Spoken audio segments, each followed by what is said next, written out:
Heyo! Welcome back to Chapter Chumps, a goddamn reading podcast where three guys read a goddamn book and then talk about it. We really do. My name is Connor. I'm joined as ever by my two co-hosts, Connor and Josh. Hey!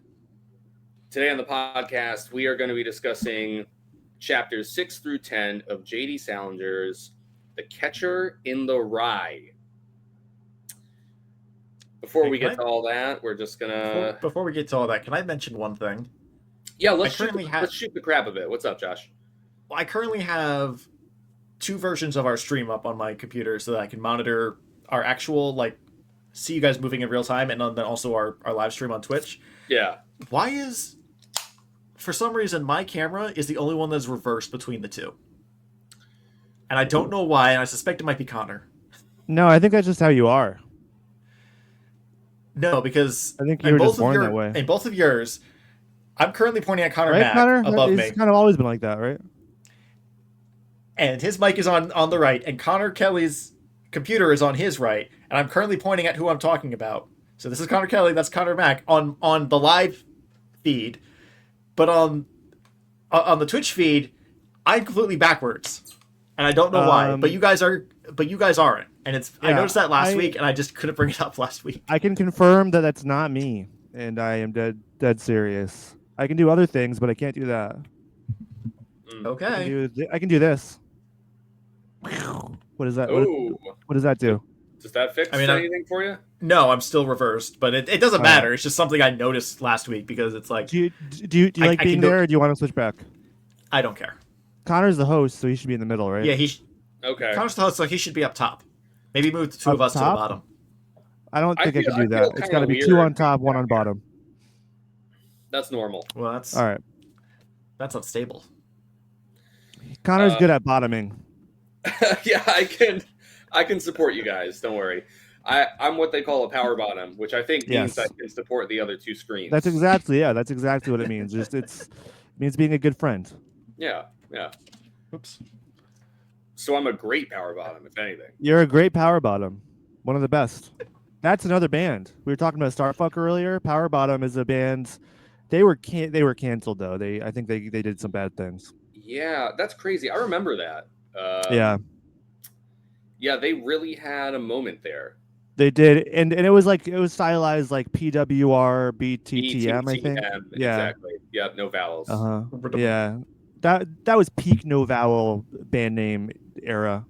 Yeah. We haven't really left it. We haven't really left that era of band names, but it's no longer cool. It's like.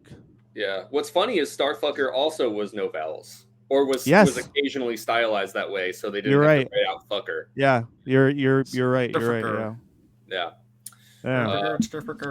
So interesting coincidences there, band name wise. Yeah. Did you give me a Starfucker album once? I did. Yeah. Yeah. I can't remember what it was called. The album artwork was really cool. Yeah. It was like these two kids. Like their heads superimposed over like a landscape, like a sea. Yeah, I remember that cover. I haven't listened to that album in a while though. It'd be funny if our name was stylized that way, we'd be Chips. Yeah, maybe we should do that. Yeah. Well, okay, let's take a vote now. Let's change the name to Chipter Chumps. No. Hands up on the count of 3. 1, 2, 3. Aye. All right, you're outvoted, Josh. We're gonna change your name. Veto. Remove. You're gonna use your one veto, really? For this? All right. Yeah. Well. All right. That's on the record. We're not gonna. We might choose one more book this year. Well, when I veto Star Wars, you can't veto my veto. So. They reset every year. Oh fuck! You're right. All right. Well. All right. Anyways, guys. I figured I would start us off with a new segment I have prepared. Well, yeah. Oh God. By the way, Connor's really going into it. Usually, I might be leading this off a little bit more, but Connor's really got something going on today. And I do, yeah. There's. I hope he puts on a hunter's hat. I hope that's just the whole bit. Man, no, I There's wish I so had a much hunter's going on hat like behind the Holden. scenes right now. Connor, what's That the would be segment? awesome. What's going on? Yeah, so I mentioned I revealed to myself and to you and to the audience at large in a prior episode that when I discovered that I still had Catcher in the Rye, I also discovered that I had JD Salinger's biography. That's right. And so this is the start of my new segment that's going to last until the end of Catcher in the Rye, where every episode I'm going to open to a random page in JD Salinger's biography and read out a short passage, and then we're gonna maybe just think about, well, what could that mean? Wow. All right. Well, Interesting. At least it's relevant. I'll give him that much. yeah, Thank we you. didn't Exactly. discuss this at all.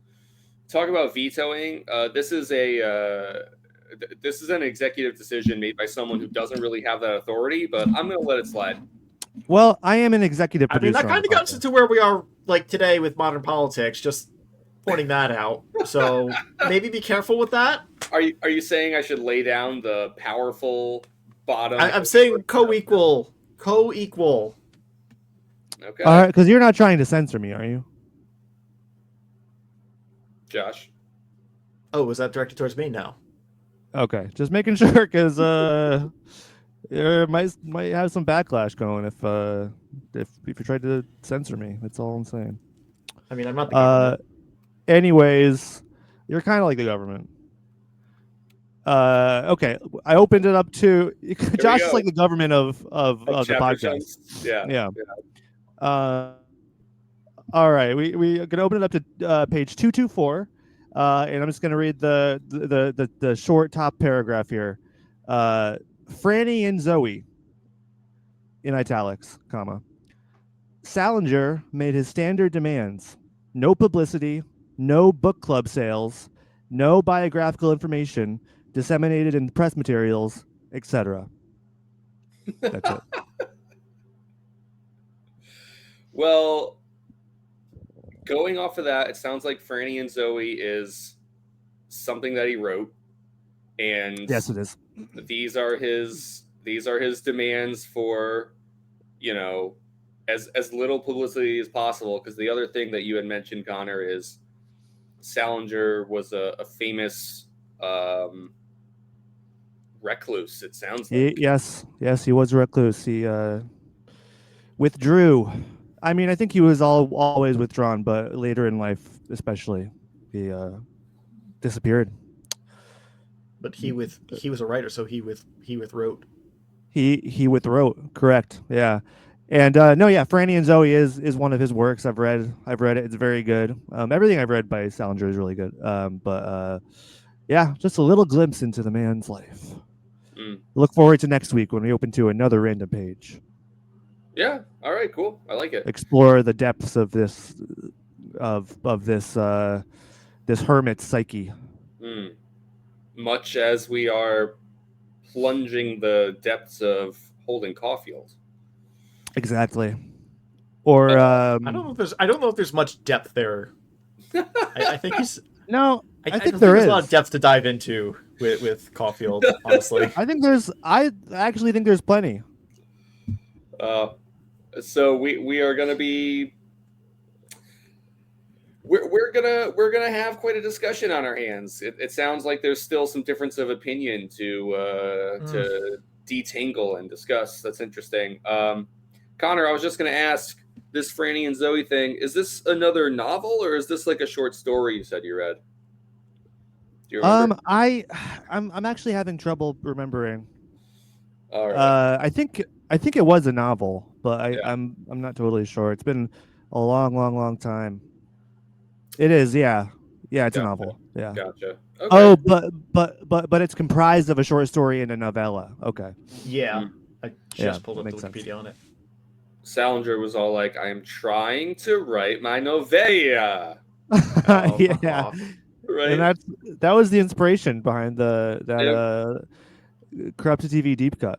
It may have been, right? That really. Yeah, I mean, the timelines might match up. They might match up, yeah, actually.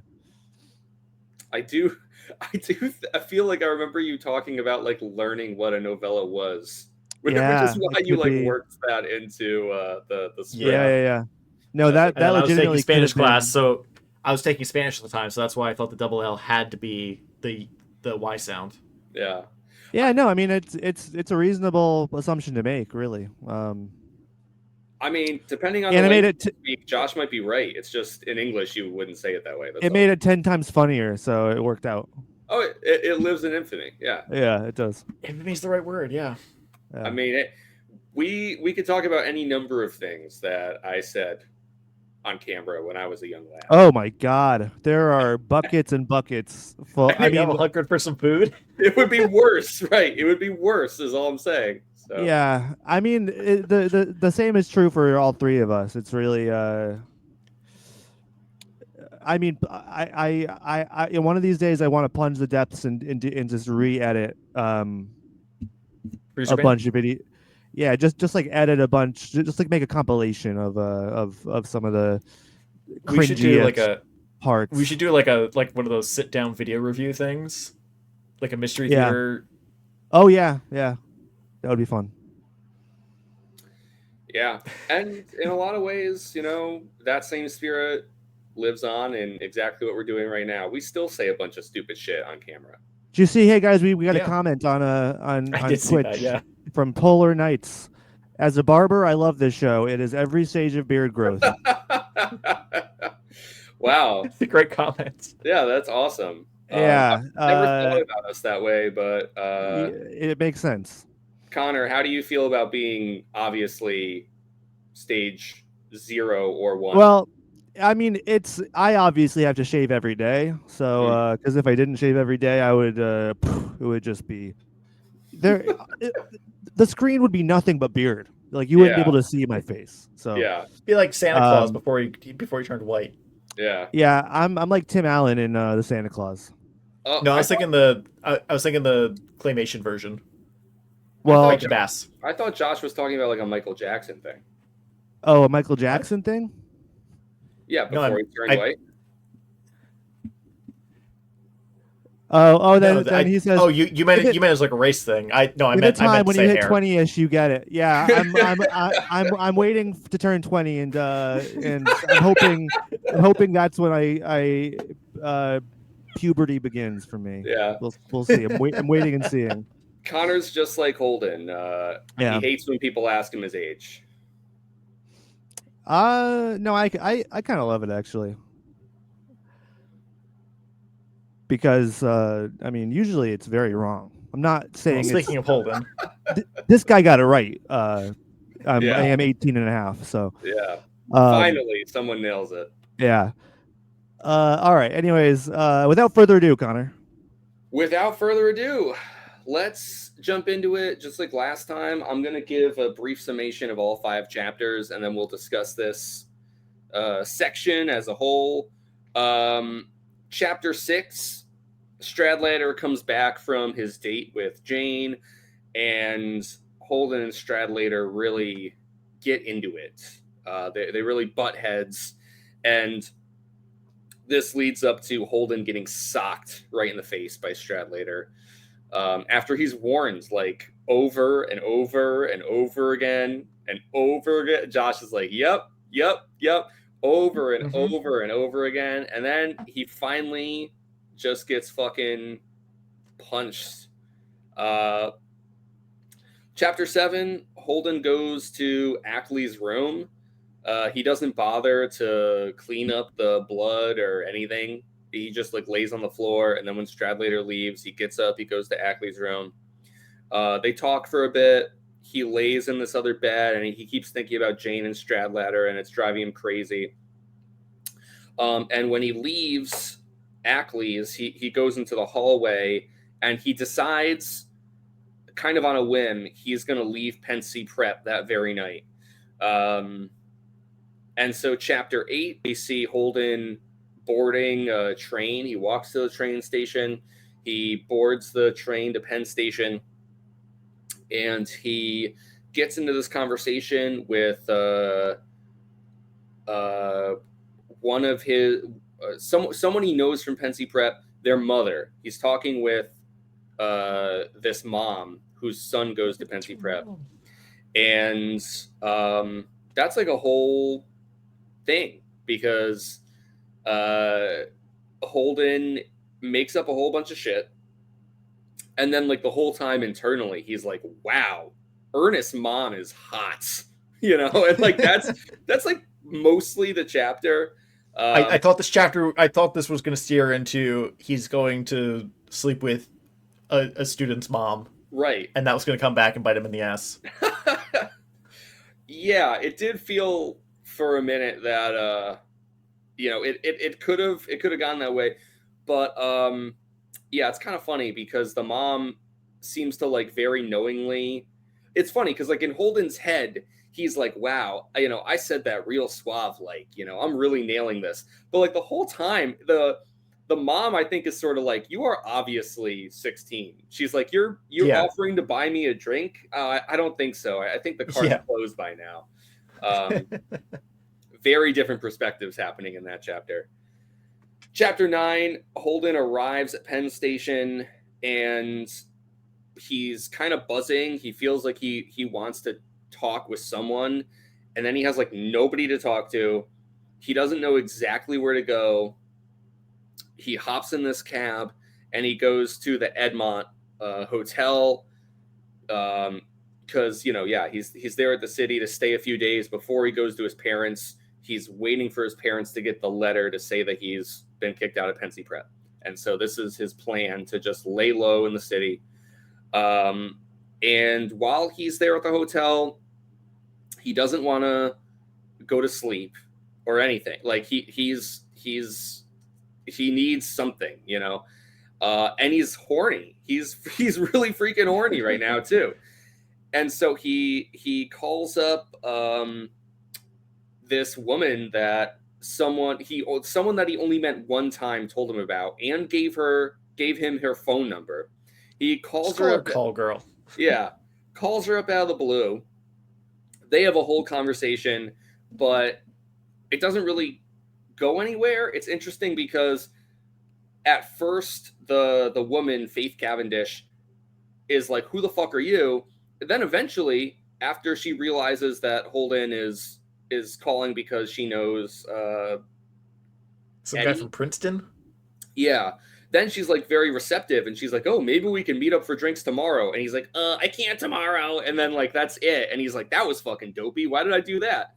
So that chapter ends. And our last chapter, after he's like struck out all these times, he's like, okay, I'm going to go down to the hotel bar. And he meets up with these three strangers who he keeps saying are like ugly, but he's like, well, whatever, I just need to have human activity right now. And well, two of them are ugly. One's okay. One's okay. He does at first call all three of them ugly, but one of them is the least ugly. Yes. In Holden's eyes. And so he dances with all of them. He tries to keep a conversation going with them as long as he can. And eventually they're like, okay, we have to go, blah, blah, blah. And then Holden's like, okay, well, fucking now I'm like the whole thing's clearing out. And he's kind of left, listless again. Mm-hmm. At the end of this chapter. So yeah, who knows where things go from there exactly, but that's the section that we read for today. How fucking busy has this night been? Because we're still in the same night where he's going on and on about his roommate shaving with a bad razor from last week. So he manages to stay up, worrying the hell over how late he's going out with his old childhood friend. They have a conversation and start a fight.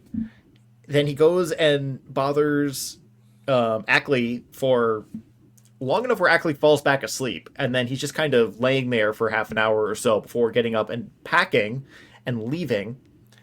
Then he walks to the train station, gets on the train, is on the train for some indeterminate amount of time into New York City, which, having taken the train today from Central Connecticut, that's probably a half hour at the least from wherever he is. I don't know where Peggy is supposed Connor's to be. the expert. Connor's the expert. Yeah, but I don't know Connor's experience with trains in and out of New York. I only Oh, know he my knows own. the trains pretty well. This guy knows the trains pretty well. And that, so he has this whole conversation, and then he gets in a cab. So at this point, I have to imagine it's the middle of the night, like literally 11, 12 o'clock.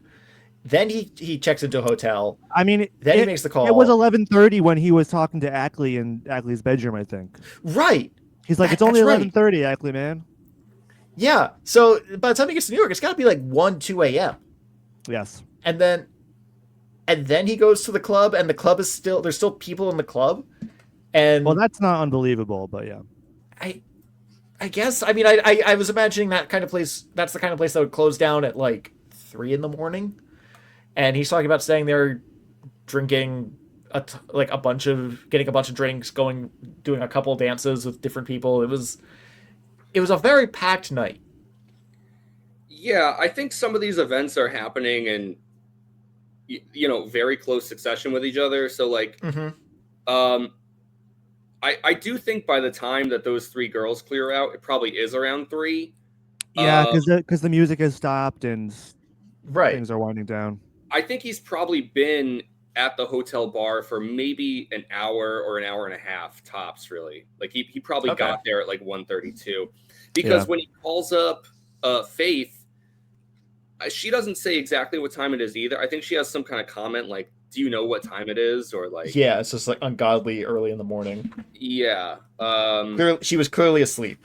Yeah, and I think this is a good place to start talking about the time, because I do think this is, I think, one of the first signs that we're dealing with a narrator, a main character who is wildly out of touch with like reality. I mean, like in a sense. Well, he's a 16-year-old kid, But it's more than that. It's yes, it is. But being out of touch in that way, I don't think is atypical. It's not very strange for a 16-year-old to be like, oh, I'm just gonna do this. Oh yeah, the party car or whatever is closed. Oh yeah, like he's just he's out of touch, but in a way where he feels like he's more mature or more of an adult than he actually is, and it's like obvious to everyone else that he's, like the girls are pretty much just like with him for giggles, like they know he's like a little kid, you know what I mean? Yeah. So well, that's what I'm saying. And similarly, like I don't know if you meant what you said, like sincere. I wasn't sure exactly what you mean, but I think he's out of touch in an immature way. Like he doesn't seem to understand why everyone else keeps commenting about the time. Exactly. Like the mom says something about it on the train. Faith says something about it on the phone. The 3 girls mention that they have their thing early in the morning. Like at no point does he understand. Yeah. Like why these other people have different schedules than him. Yeah. Yeah. Ackley is also complaining like he has to go to mass in the morning. Stop bothering him at 11:30. Yeah, that's right. And I agree too, Connor, about like it happens with the mom, and then it happens with the 3 girls, and it's funny because Holden, it's like one of those like he's so confidently wrong sort of deals, to the point where it's like this. I feel like this is the first I like really cringed reading the book. The moment where I gotta find this passage. It's the moment where he sits down with them after they all finish dancing, and he says something where he's like, I don't know why they didn't invite me to sit down. That was kind of rude of them. So I just sat down anyway. And I was like, what are you doing? Oh my God.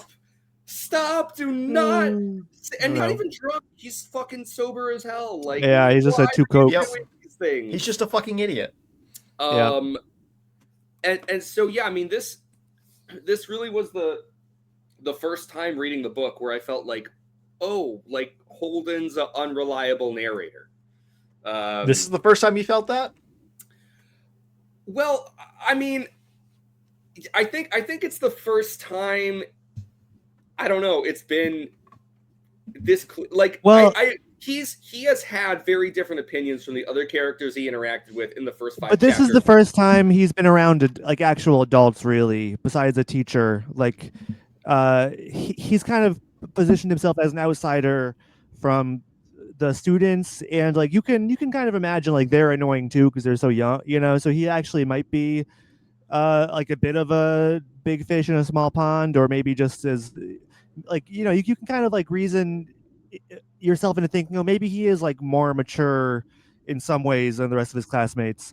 But then when he's actually in the outside world, you're like, oh wait, no, actually that's not the case at all. Right. It's kind of like he escaped from a mental hospital or something, and Yeah. it's like, you are not supposed to be like Yeah, out here exactly. in this fashion, you know. Yep. Can't Can't wait till next chapter we find out Penky is literally a mental hospital he broke out of. Yeah, that'll Pensy? be the big Pensy, thank you. the big twist. Yeah. Yeah, Connor, so- going back to that yeah. that fight in the beginning we have Sure. the big fight between Stradlater and Holden. I wanted to get your guys' thoughts and just wanted to ask you guys, have you ever been in a fight like that? Have you ever thrown fists with a roommate or with a friend or anything? Have you have you ever come to blows in that way? There's that one time I got punched in the gut by one of our friends. Yeah, it's happened to me before too. I don't remember A why. few times. But I wasn't like actually like in a fight. It was just like it was just like a sucker punch sort of bullshit thing. Yeah. No, we weren't friends with him very much longer after that. No, I wasn't either with the guy that punched me. Yeah. Why would you? Why would you be? Why would you? You know. And that, yeah. I mean, I say more just like we stopped hanging out, kind of thing. I don't know. I'd still consider them a friend if we ever met up again. But no. When you're kids, it's like you know, kids will be they know not what they do. You know. Mm-hmm. That's what they say about children. They don't. Connor, any big fights you've been in? No. I'm like Edward Norton at the beginning of Fight Club. I've never been in a fight. Yeah. Wow. And then now you're in a fight. You can't talk about it, but you are in a fight club now. And now I see Brad Pitt everywhere I go. Yes. Well, I mean, who doesn't? But yeah, bizarre. But yeah, no, I've never been in a fight like that. Closest I've been is in fourth grade.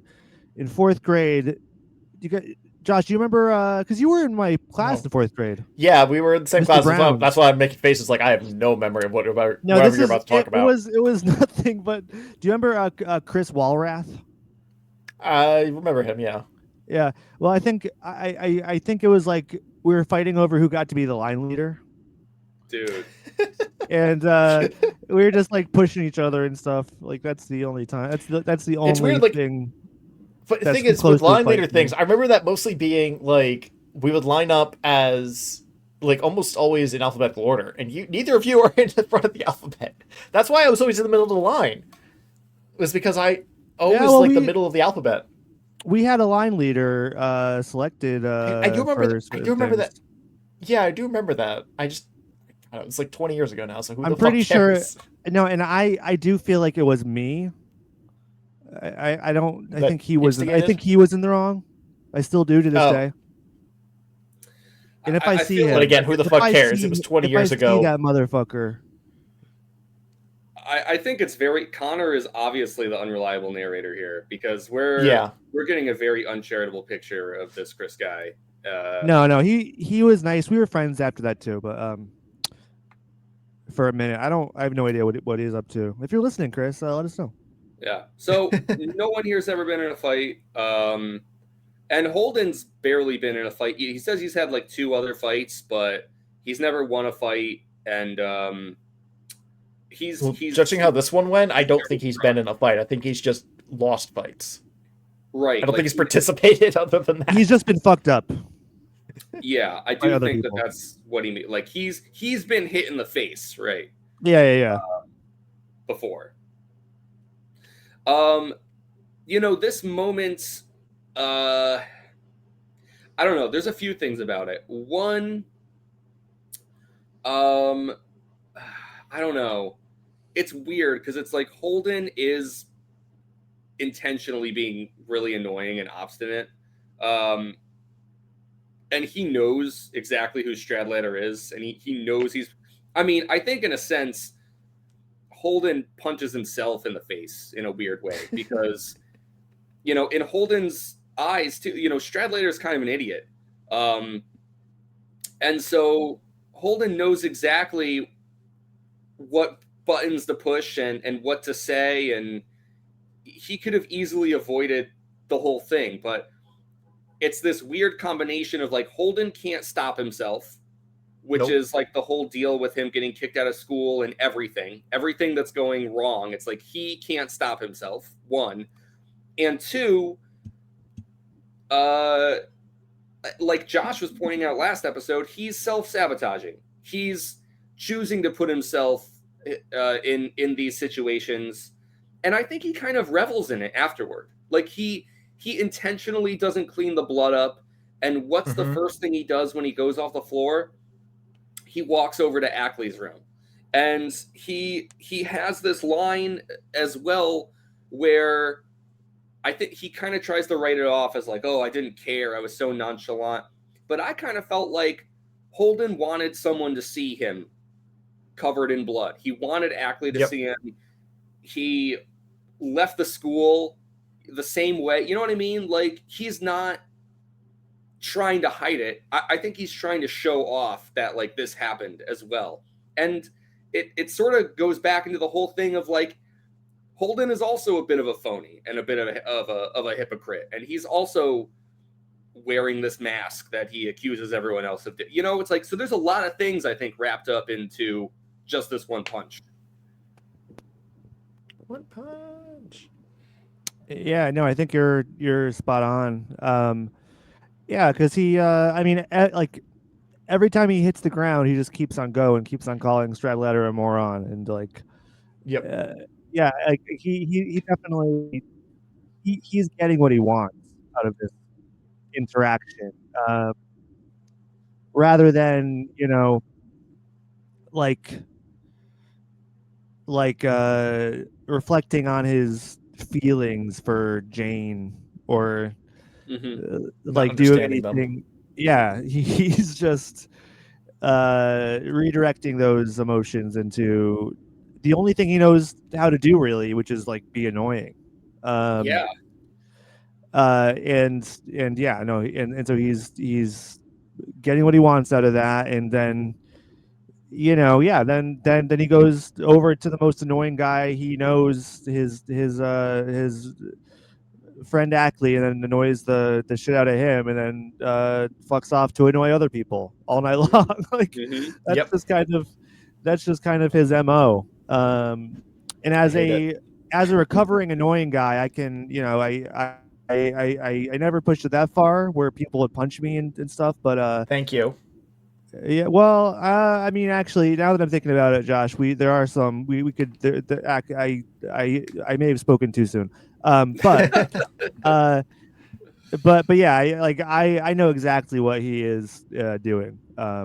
So yeah, and it's funny because I do think it's kind of it's like this pattern that he's in, because it's the same deal with not just getting kicked out of Penn State, probably getting kicked out of any school. He mentions, people keep telling him, you're going to flunk out, you gotta fix this, you gotta stop this. And he just intentionally doesn't do anything. He creates the conditions for him to get kicked out or to get punched in the face or whatever it is.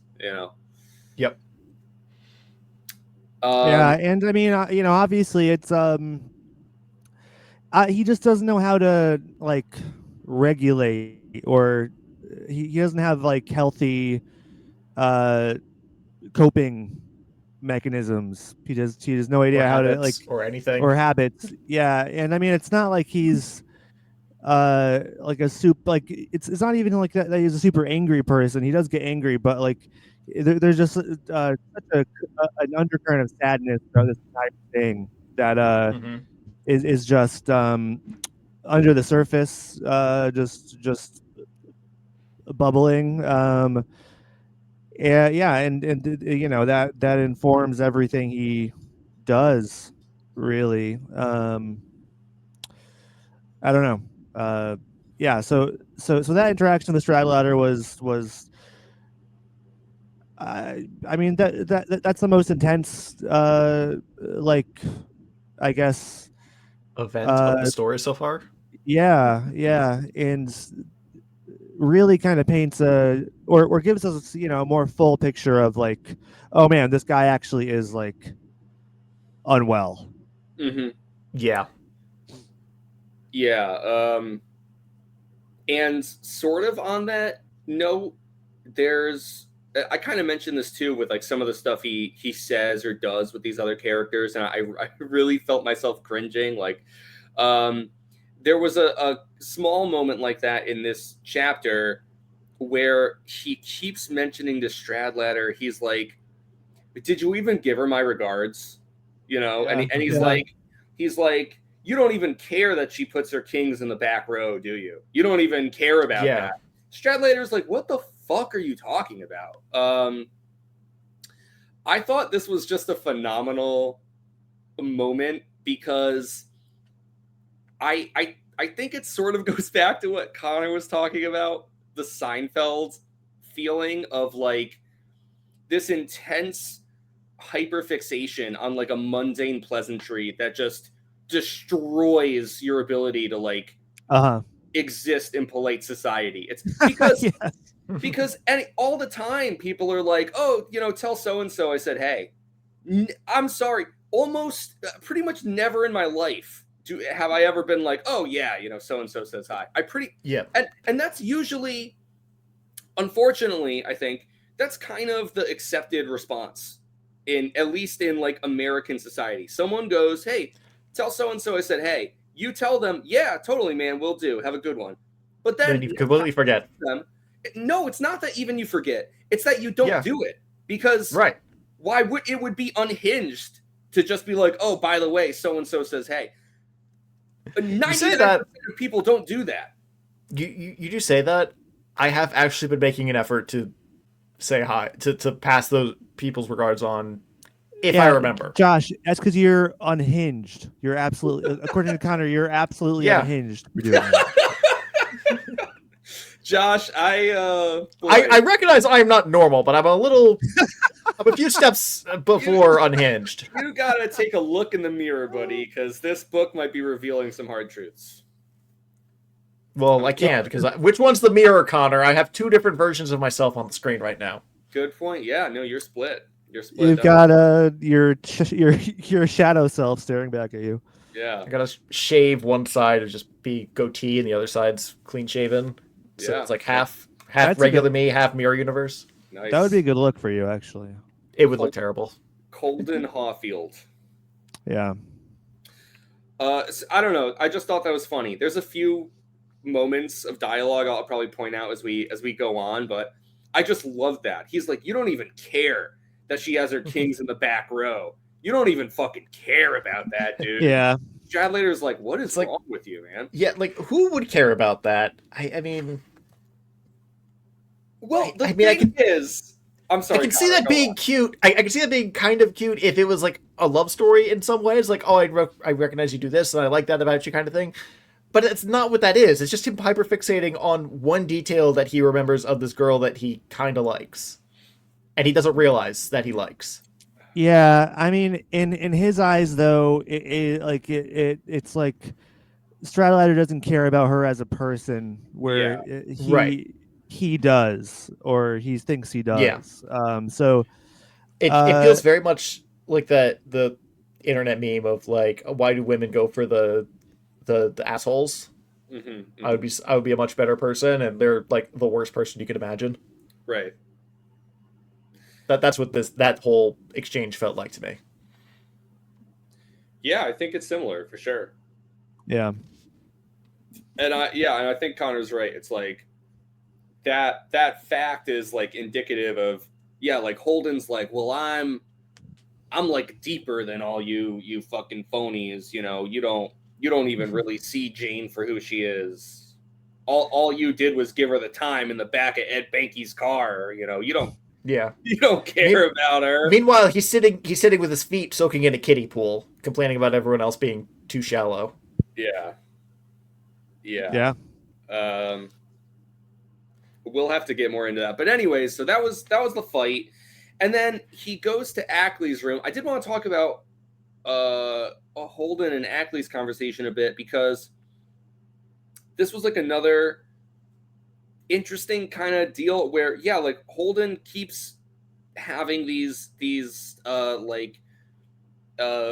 negative judgments of, like he's still all the time he's looking at Ackley, he's like, man, Ackley's, just a fucking idiot. Just, if Stradlater is a moron, then Ackley's like pond scum that's congealed to the bottom of my boot, and Yep. and Ackley's just like, dude, I need to go to sleep. I'm going to church tomorrow. And Ackley says at least twice, he's like, stop talking. Like, doesn't he say something about Holden's language?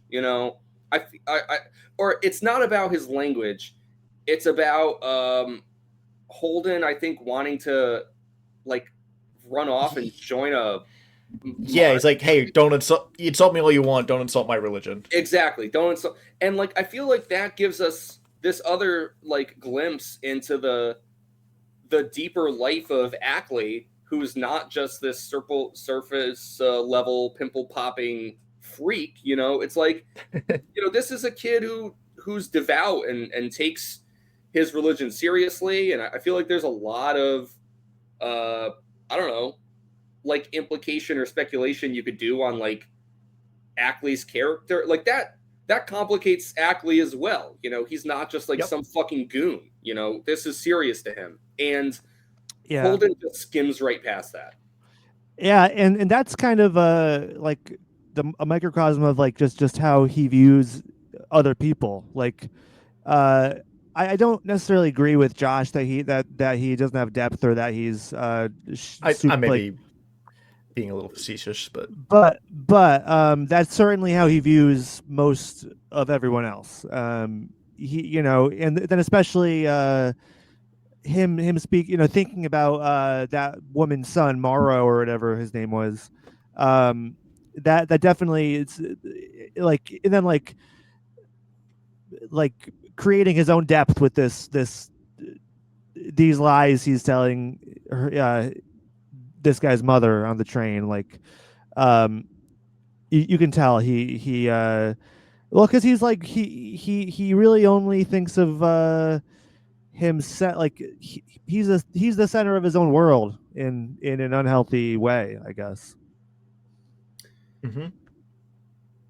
Yeah, but then of course we get like these moments.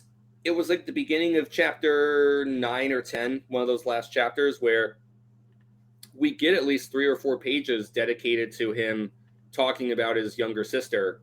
Well, that's the thing. I had a note on that. Like, we just find out he has a younger sister. Yeah. Who he loves and has nothing but great things to say. There's a. It's strange because this is where more of the sadness comes in. He's like yearning for connection, and kind of feels like the only person he really wants to talk to is his little sister. But it's like 1 a.m, and if he calls the house, his parents will pick up, and like, just a very stupid idea in the first place. But he keeps going back to it too. He keeps going back to it, yeah. Yeah. So it's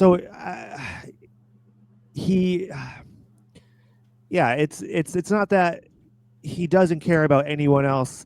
I mean, even when it comes to Ackley, he is.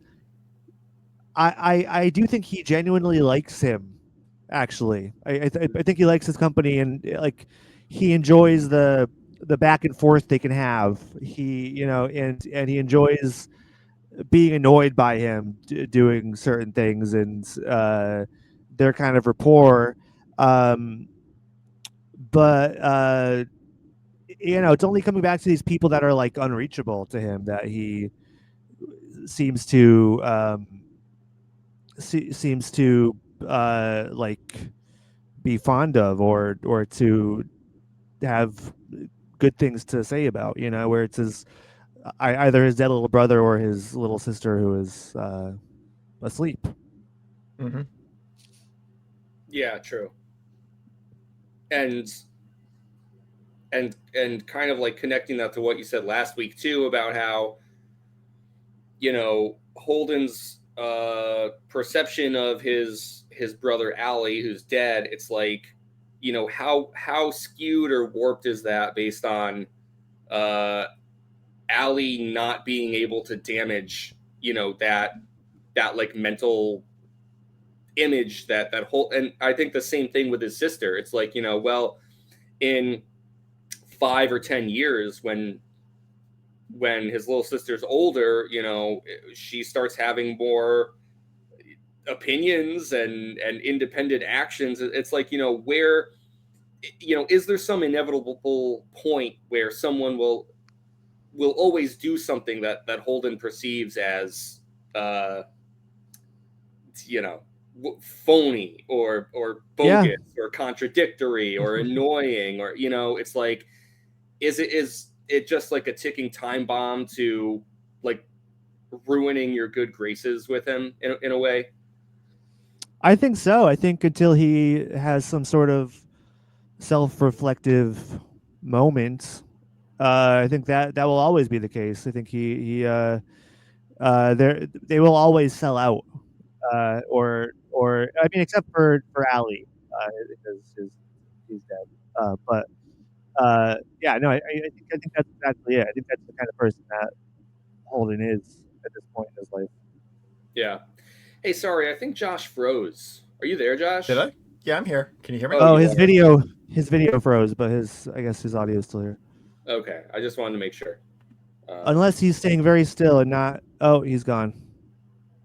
All right. Well, man down, man overboard. I always thought that guy was a phony, anyways. Yeah, let's talk crap about old Joshy boy.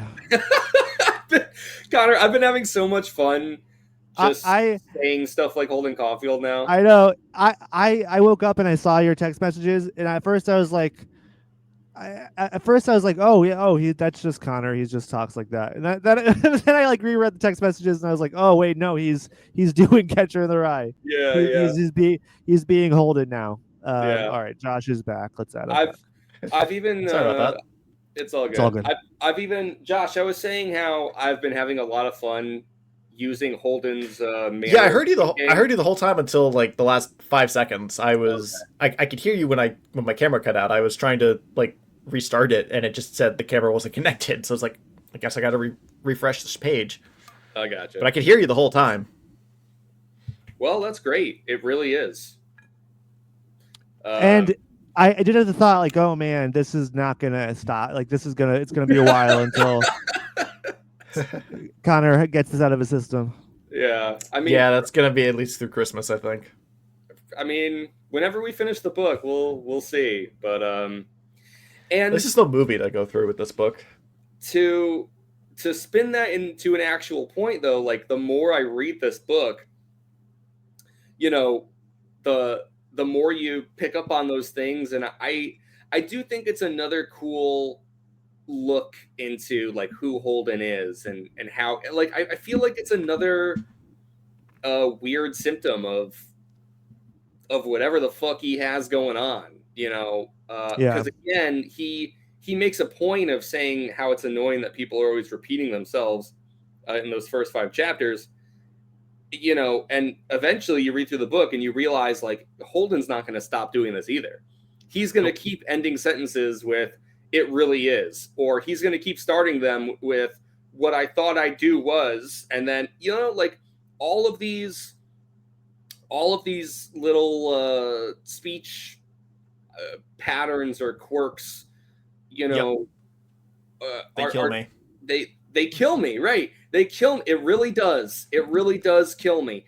It's like, I feel like that is, of course, credit to Salinger to even take, the prose of the text, use that to further characterize Holden. It's not just about what you learn, it's not just about what you read, it's how it's expressed and how it's repeated and used over again. I don't know. In my mind, I kind of get the impression that Holden himself is kind of like this collection of like a random word generator or almost like a chatbot, like in a weird way. Like you could there's always a almost tell. kind of predict, right? You can almost kind of predict what he's gonna say because what a great question. Yeah. Or with the like ChatGPT, or it's like it's not just blank, it's blank. Like they have like that sentence structure where it's not just bad, it's actually this bad. It's worse. It's worse. Yeah. So anyways, it's and then the M dashes. It's fun to do, but it's like part of it's an interesting part of the book, and it's a cool. Oh yeah, I mean he's a very like fleshed out character, but also like very distinct voice, like extremely distinct voice. Like he could be in any book, and you hear him or you read his dialogue and you're like, oh, that's Holden Caulfield. Like like you could insert this character in Harry Potter and like you'd be like right away like, oh wait, what's Holden Caulfield doing here? Like it would take like one or two sentences and like, oh wow, okay. Like it doesn't. It's like he's just he is quite the character. Yeah. What I thought I'd do is I'd go find the Horcruxes and try to kill Voldemort. I really would. Yeah. So anyways, there's that. I guess the one thing I want to mention though is like, comparing him to a chatbot or an AI is obviously just shorthand to get the point across, because I do think it humanizes him more. Like to have a voice that's so distinct. You're absolutely right, Connor. Like it makes him feel more real, and that's what I've enjoyed about reading this book a lot. Is it's like the more I read, and the more that Holden self-sabotages or does cringy shit or repeats himself over and over again, the more he feels like a person to me, where I'm like, man, you are a fucking mess. You are just a fucking bag of, like contradictory bullshit. Like, so I don't know. I think that's really cool. Let's talk about something else. Well, I mean, just before we move on, like that's the whole, like, to me, and I think some people might disagree, but to me, that's the draw of the book is spending time with Holden. I think he's a really great character, and I was laughing out loud, I was like chuckling to myself, throughout a good portion of these 5 chapters. And it's like it's such a different read. Like we talked about this like last episode, where it's like so different than reading any of the other books that we have read, thus far. It really like it's like, I don't know. It's listening to some somebody's inner monologue. I mean, it's very funny and frustrating at the same time. But that's part of why I love it. I think it definitely is more frustrating for me. There's something about the language in this book that just does not work when I'm reading it for me. So it kills you. Yeah. It really does. Set myself up for that one, didn't I? Yeah. Some of it I think is actually like late 40s, early 50s vernacular. And so I'm trying to read it through the lens of like a greaser almost. But it's still very much, it's like I'm trying to decode what's being said and like the meaning behind the words, and sometimes it's just it's there's nothing there for me to decode. Yeah, I mean, it is definitely of its time, but I think even within the context of the time period, I think Holden is he has a very unique way of speaking and of thinking. Uh, yeah, I mean, I think it's hard to pin him down to a subtype or to a type of guy from a time period. Speaking of vernacular, though, in chapter 6, when they're discussing the baseball glove description, his roommate uses the word back asswards. Yeah. Yes. Did you catch that? Yeah, I was wondering if that. Yeah, I was wondering if that was like one of the first times that's used, or if that was vernacular of the time. That I had a similar thought because I was like, wow, that's it definitely felt like, oh, I thought that maybe that was more modern, but I guess that maybe that was slang. That was like teenage slang back then. Who knows? Like that was like Yeah. chuggy or something. Yeah. The one that jumped out at me, because I also had a moment reading through this section where I was like, did that come from this book? Was when Holden's talking with Ackley, and he says, "You're a gentleman and a scholar." Yeah, yeah. And I've heard people say that at least since I first got to college, and I feel The like most probably annoying earlier. people, annoying people in the world will say that to you. And I was like, was that a thing, or is that a phrase we use to this day because of Catcher in the Rye? I don't know because I didn't look it up, but it's a very specific thing to say to someone. Yeah, I thought it was just like a Reddit guy thing. Right. Yeah, it's like a Reddit atheist kind of guy thing to say. But do we have Salinger to thank for that? I wonder. We'll have to find out. The original Reddit atheist. What was the phrase again? I'm sorry. You're a gentleman and a scholar. Oh, I hear that all the time. That's what I'm saying. Like some of my friends use that, like unironically. Right. Yes. Yeah. Yeah. It kills me. It really does. That's what I'm saying. That is not an uncommon phrase. You will hear that being thrown around. And Holden says that to Ackley in chapter 6. So I don't know. He also said, there's that scene where Stradlatter's on the toilet and he calls it skibbity. So I wonder if that was the origin of that too. I don't know. Yeah, it was weird when Holden's talking to Stradlatter and he's asking like, "What? So you rizzed up Jane?" That okay. So I just looked it up. Same thing. This is some random website, but some guy named Benjamin Worthen. But the root of the phrase "you're a gentleman and a scholar" is fairly old, but it was reintroduced to modern American popular culture by a man who certainly epitomized the phrase in its deepest sense, JD Salinger. All right. Wow.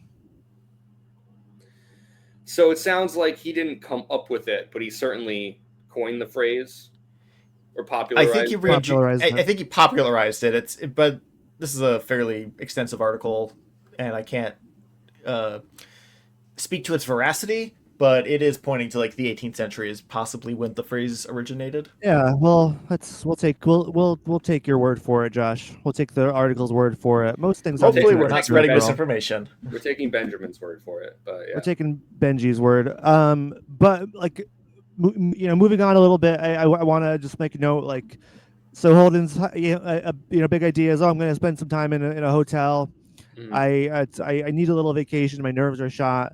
Mm-hmm. I'm all wound up. Like, he has like some self-awareness about his emotional state, like a little bit, and he's like, I'm loaded. My grandma gave me a bunch of money because she's senile and gives me birthday money 4 times a year. Mm-hmm.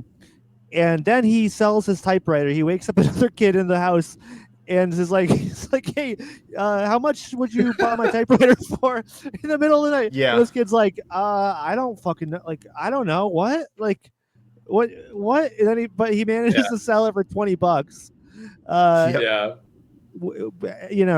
at a loss, like it's worth $90, but he's like, I just need just a bit more money.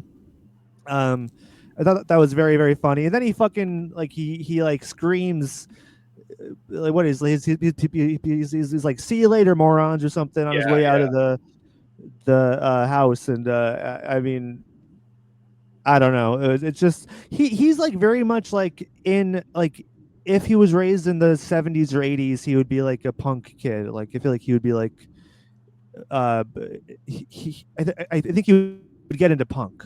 I do. Probably. Yeah. But he would Counterculture. also think that a lot of them would be morons. He would think Yeah. the music was too loud. He would complain about everything, but he would be part Yeah. of it. And then we get to the train talking to his. Whoa. Wait. Okay, go ahead. Well, I want to talk about the moment that you're describing where he's leaving the school because he's saying deuces. I bitches. felt like I was like, this was like sort of the moment. Josh used the word counterculture, which I completely agree with. I was like, oh, this moment like made it really click. I'm like, oh, it makes perfect sense why Billy Joe and Gerard Way have pointed to this book, and I'm sure many others, but of course, given the music that we grew up listening to, like those are big examples. I can totally get why this book, clicked with them, and it's kind of crazy reading it and like hearing how much Holden hates movies and shit, because I'm like, this is just a coming of age teen drama, really. Yeah. Suddenly, last week I was saying, oh yeah, I'm kind of picturing like a young Gerard Way, but at some point reading through this chapter, suddenly I'm picturing like Jake Gyllenhaal, like from Donnie Darko, because I can see I'm that. like, Yeah. I'm like, that's really what this is in a weird way. Like this is just some fucking outcast kid who doesn't fit. This might as well be fucking Into the Wild or any number of stories about kids who feel like there's no place for them in the world, and trying to navigate that. And this feels very much like the blueprint. Like I wonder, Yeah. I wonder what comes before this, and like, and how integral this story is in like, even influencing the landscape of those kinds of movies that we saw in like the 90s and early 2000s and all that. Definitely, and we would not get a Jesus of Suburbia character without Holden Caulfield. Wouldn't exist. Yeah, well said. True. No, you're right. It's very much a coming of age teen drama. I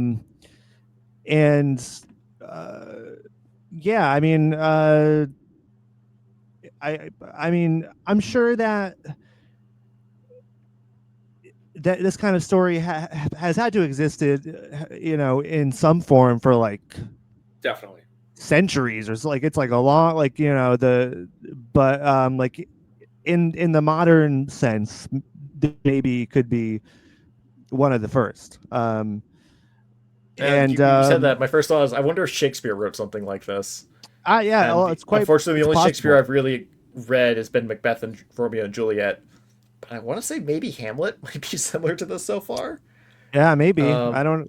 Who the fuck? But I don't know knows? enough about Hamlet to say that. No with one's any read kind of Hamlet. Confidence. No one even knows what it really is. They just know the name. I've read Hamlet. Alas, poor Yorick. Some people will say they've read Hamlet, but they really haven't. Okay, buddy. Maybe we'll talk about Hamlet sometime. Okay, add that to the list. We'll read Hamlet and then we'll watch The Lion King. Yeah. We should do some plays. We should read some plays. We should reenact some plays. Oh God, Would that be fun? Would be. We found like a 3-person play or something. I wouldn't want to do that like long term, but that might be a fun thing to do over a weekend. Yeah, and, just do as a special recording. Yeah, pull out a little Shakespeare thing. It would be fun. Anyways, moving on to the train, Connor. I did want to talk more about his discussion with was the kid Morrow? Morrow? Yeah, Morrow. Yeah, Moron. His his mother, and he really does fancy himself a bullshit artist. Yeah. And he is pretty good at it. Like, he's not as good as he thinks he is, but he is pretty good at it. And it just really reminded me of you and I, Connor, in on a road trip in hot tubs around around the country, just Yep. making stuff up, just like talking to strangers and making stuff up. Um, Oh, we God, were that's- drunk as well, but Yeah. really just I got flashbacks to that time in our lives. I hated all the lying so much reading it in the book. I can absolutely see the two of you doing this, Yeah. but the way he does it so nonchalantly just fucking terrifies me, and just it's so much anxiety. It's like, I could never do this, and I never would want to do this. Yeah. It takes a special kind of person, I think, to Yeah. Now, when you I say mean, special, well, it's I was raised by two people who can do that, can do it spectacularly. So it's like it just kind of comes naturally to me. Not a good thing, but it is what it is. Yeah. And Holden too, like, he's grateful for the break in the conversation. He's like, oh, finally I can get out, because he's like, if something doesn't stop me, then I will keep going. He's like, I can lie for hours. Yeah, hours. Exactly. Yeah. And like, that's another interesting wrinkle in like his whole deal, because he can't stop himself, but he also like sort of doesn't want to, like, No, that he feels and bad. that's what makes it worse. Yeah, he enjoys the hell out of it. it's a bit of both. Yeah. Yeah. But no, I really was just laughing to myself reading that. Like, it was just very funny to me, because I mean, and like, he gives himself the janitor's name. I forget what the name was, but he doesn't want to give his real name. It was Yeah. I wrote it down somewhere. What chapter was it? Chapter 7, I guess it was. Yeah. He's Rudolph. Oh yeah. I thought I wrote it down here. Oh, Rudolph Schmidt. That's what it is. Yeah. It's such a funny name. Yeah. I don't know. Just very funny. And of course, I think Connor's right when he was describing earlier, whereas like the mom knows this is kind of a 16-year-old who's kind of talking out of his ass. Like, she has to know on some level that he's not being totally genuine. But also funny because like he's kind of validating her in a way that maybe she hasn't been validated before, with like in terms of how cool or how good of a person her son is, where and he's actually, I mean, according to Holden, he's a total asshole, but who isn't, Right. So yeah, I mean, I don't know, it was a very funny scenario. I mean, and to top it all off, like him asking her to go back and drink with him is just like, what are you fucking doing? Like, what are you doing, dude? Yeah. That was a crazy moment. And it's funny because like, again, over and over again, Holden keeps being like, man, I nailed that. That was really fucking smooth. And it is funny that he's doing this while sober and while being 16. I feel like it's a poor reflection on me, who had done, who has done things like that at an older age, and also like while drunk, you know what I mean? Like, where in the moment, because of, some of those factors that I mentioned, it's kind of like, you think that you're just like fucking gliding through life. You're like, oh yeah, this is, they're eating right out of the palm of my hand. Meanwhile, eventually reality, you kind of wake up and realize like, oh, this person is like taking pity on me, just even by like, being next to me. This is they like they're worried about me actually. Yeah, Like yeah. my behavior is concerning, and that's when you grow up a little bit more and you realize, oh wait, a healthier way to channel this urge, this need to bullshit is to just start a podcast. Exactly. Yeah. And Thank God I look where have we you are. guys. Thank God. Also a healthier way to drink, you know. At least Yes. I'm not out with strangers. So Exactly. 9 o'clock. Do you know where your children are? what I do think another thing that I feel like happens in this chapter that we see elsewhere too, like on top of the people that Holden always thinks that he's fooling, like, you know, maybe they have a more clear-headed understanding of the things that are actually happening, or like who Holden is.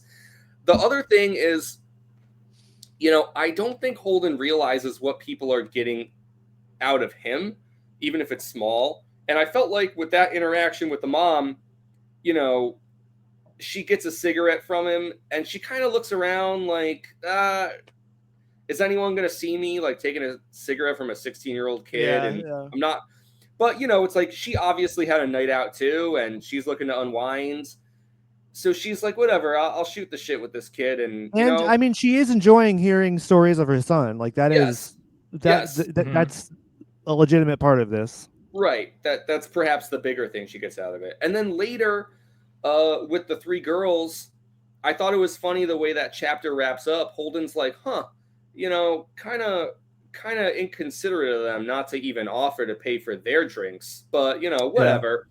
And I'm thinking like, Holden, you got played. You know, that's why they were dancing with you to begin with. Oh It's yeah. you're Yep. throwing your money around, and you know, he doesn't put two and two together that he No, I was mean, just there to foot the bill.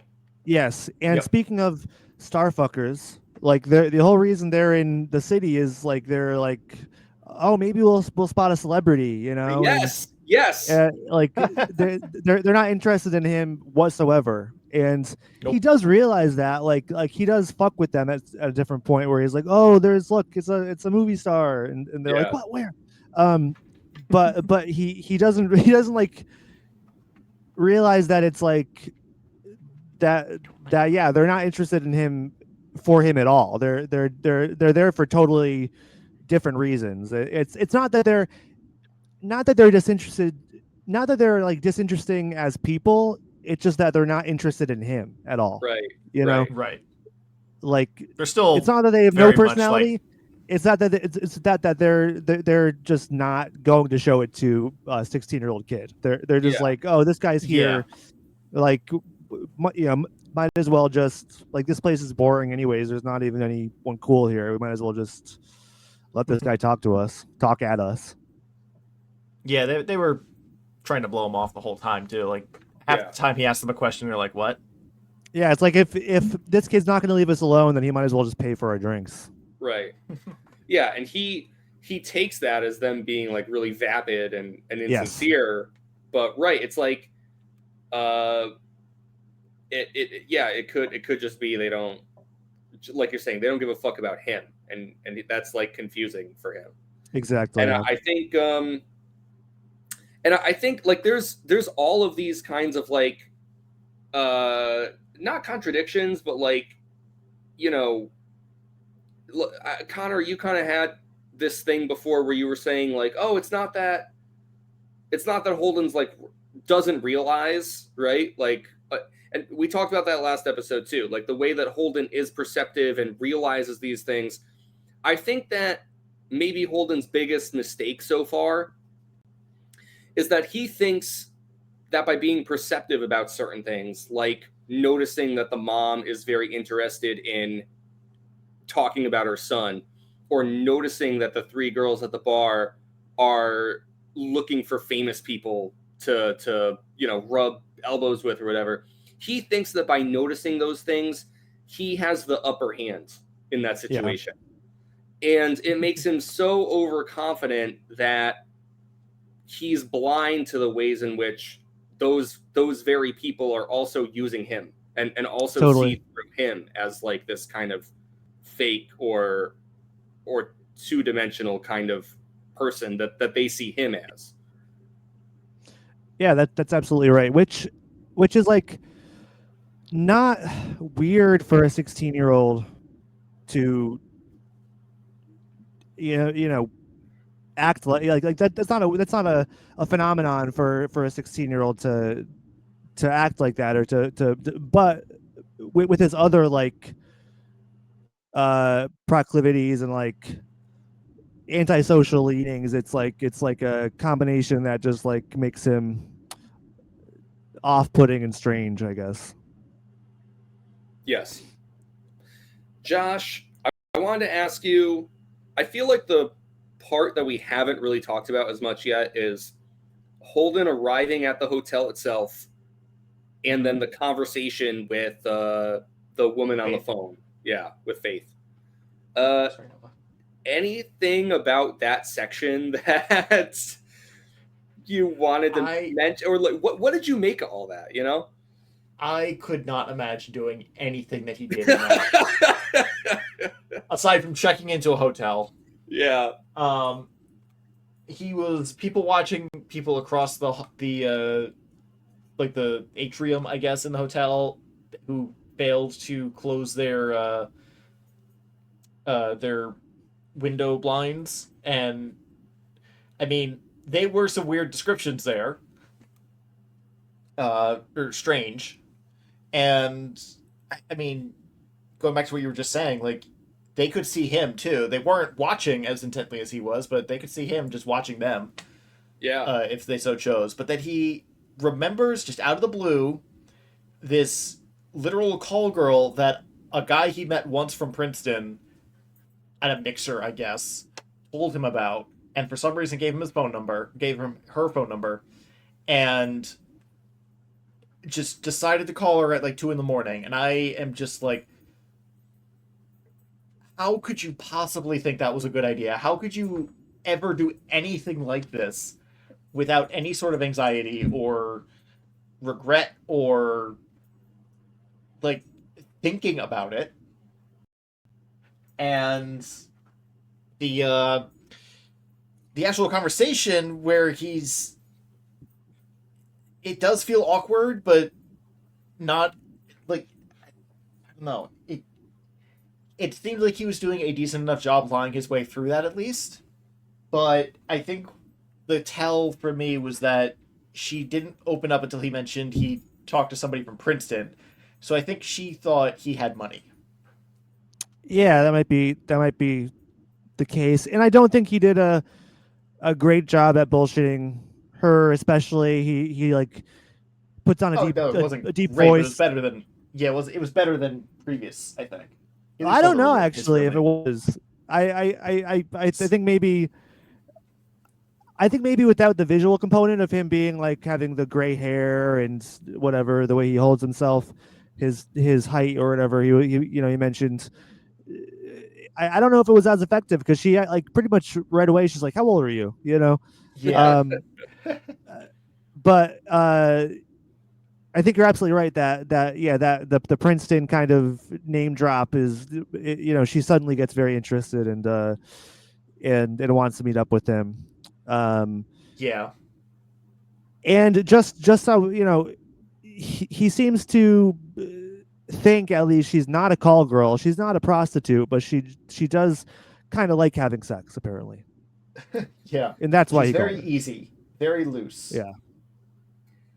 Yeah, I kind of. She would let you give her the time. According to Right. his friend from Princeton, who he's met once. Yeah.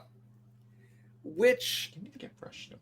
That was kind of, again, it's like, yeah, the whole, all right, you got to take everything Holden's saying with a grain of salt. It's like, because if she isn't a call girl in some fashion, if she doesn't have like financial stake in this, then why would her opinion change? But I think Josh is exactly right about why and when it does, and so I just took that to mean that Holden was just wrong. I think that's exactly what she is, and someone probably just told Holden that because they mentioned the kind of like the tense or prickly nature of bringing her to like whatever this school event was. The kid almost gets kicked out, right? And so I think Holden just buys into the white lie and doesn't fully realize it. That was like sort of my takeaway. Yeah, I mean he's obviously very young and naive. Yeah, I think that's quite possible, but it's not like it's not like there's not a non-zero possibility of a girl getting more interested, after you mention a prince. It's like, I don't know. Yeah. It's one of those things. Like, it could just be a number this guy found on the bathroom stall. Call for a good time. Guys, I gotta go pee really quick. You want to do a tight 2 and then kind of jump into the rest? It up, yeah. All right, finish it up. All right, we'll be right back.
What's up?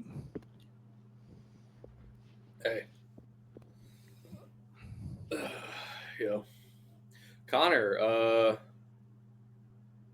I should get water. I'll be right back. Dude, Dude. I realize I'm late about this. All right. You must have known about this since September 16th, I think is when the news dropped. But I, today, just scrolling through my phone, have learned about the mock-ups. Oh yeah. They That's big. It's big. Yeah, that's new Gerard way with the Interrupters. It's pretty cool. Have you listened to the song? No. It's a fun garage rock power pop song. Really, I've been jamming it, singing along to it. And it's going to be an album, right? This is a single for a record. I don't know. We don't know. We have no idea. Oh, okay. Gotcha. It could just be a song, could be an album, who knows? Could be an EP. Okay. But the other thing, have you listened to the new MCS? MCS album? Yeah. No. You got to listen to it. It's very good. Connor, I know I do. Here's the thing. I've had time to listen to it, right? But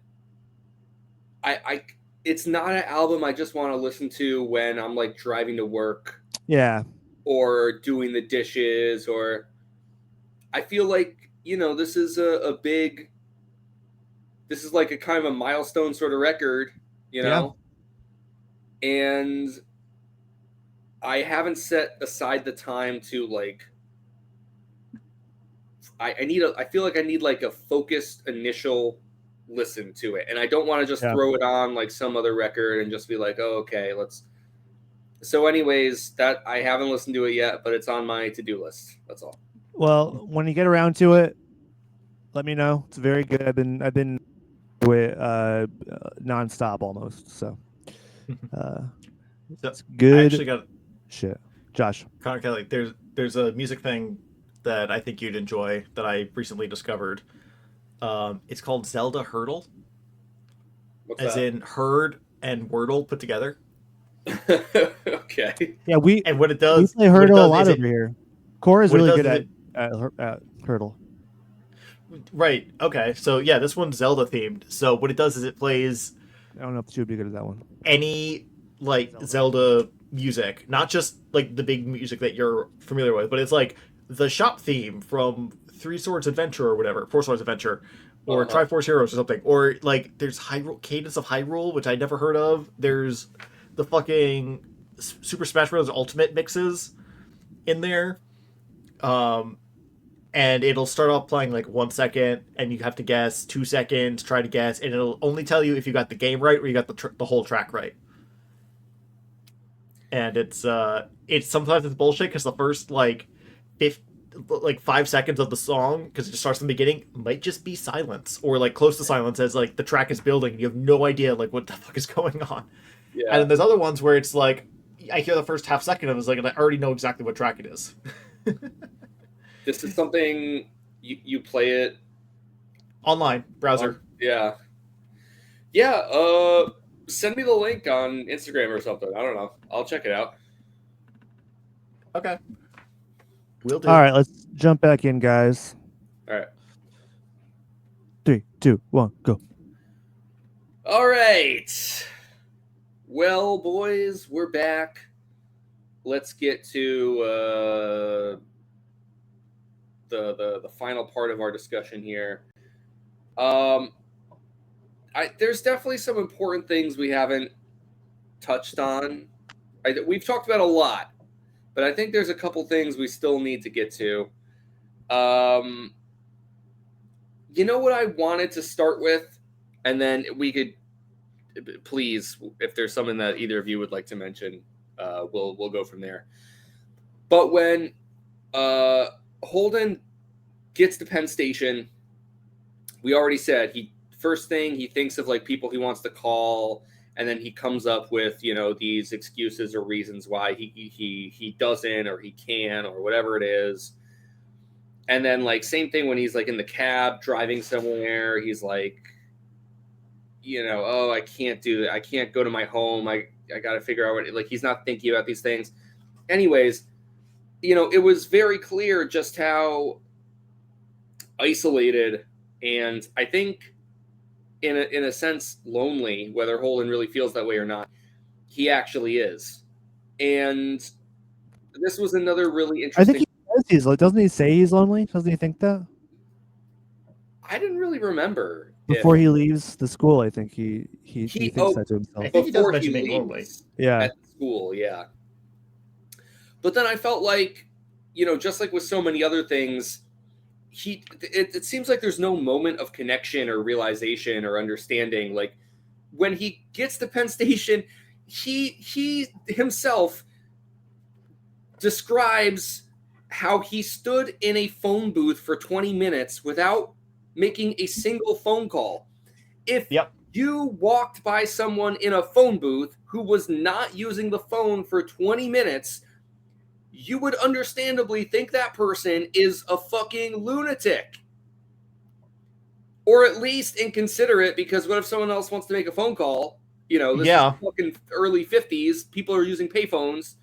And yet he kind of just walks out of the phone booth where he's like, whatever. I'm not really. And I'm like, this really hit home for me just how isolated Holden really is. And how that seems to be a direct consequence of the way that he treats other people and thinks about other people and talks to and interacts with other people. Like, we see throughout the course of this night, he talks to Ackley, Stradlater, Eddie's mom, the 3 girls at the bar, and more. And none of those people would want to talk to him again. They don't want a phone call from Holden, especially at 2 a.m. or whatever it is. And I guess I just wanted to just lead with this whole deal of like, does Holden realize that he is actually like the most off-putting person in his life, despite how he thinks of everyone else? Because like this moment of him having no one to talk to, I thought was very telling. Yeah. Yeah, no, I think I think that sums it up. He's lonely in a way that is like kind of self-inflicted, like he just because he can't truly open up or express himself in the way he needs to express himself. Yeah, and it's he just feels very alien to everyone around him, in kind of a Kurt Cobain-esque way. Yeah. And, he's very unreasonably, I think, looking for people to validate or reciprocate like his weird hyperfixations. Like when he talks to Stradlater about, oh, you don't even know that she puts all her kings in the back row, again, is a really weird thing to mention. And then when he talks to the cab driver, he's like, hey, you know where all the ducks go at that one pond? Yeah. Yeah. The cab driver is like, are you trying to pull a fast one on me? Is this a fucking joke? And Yeah. Holden's confused. He's like, no, I was just asking. I know it was a 1 in a million, but I thought you might know about the ducks in this one pond. And it's like that's like the weird tightrope that Holden's always walking. Like he's sincere. He's sincerely asking and sincerely wondering, and he recognizes the bizarre nature of the questions that he's asking. But I think that in Holden's mind, like he equates the uniqueness and the sincerity of his questions as true, genuine behavior, and to like not engage in his hyper-specific questioning or thought process is to reveal yourself as a phony, because if you were a genuine person like Holden, then even if you didn't know about the ducks, you would at least show a mutual interest. You would at least be like, yeah, you know what? I wonder where the ducks go to. That's a great question, Holden. But the fact that the cab driver's like, what the fuck are you talking about? Holden's like, no, you're not a real one. You're not like Yeah. me. Saying, great conversationalist you are. Yeah. Right. But like what? And it, like I have done that. I have done that to people. It's really weird to read it in a book and to see it laid so bare and so obviously off-putting.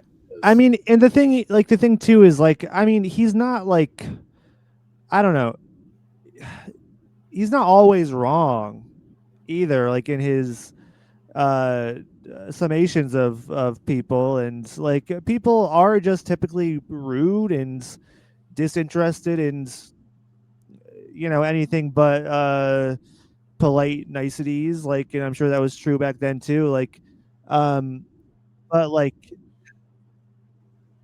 he doesn't realize that it's like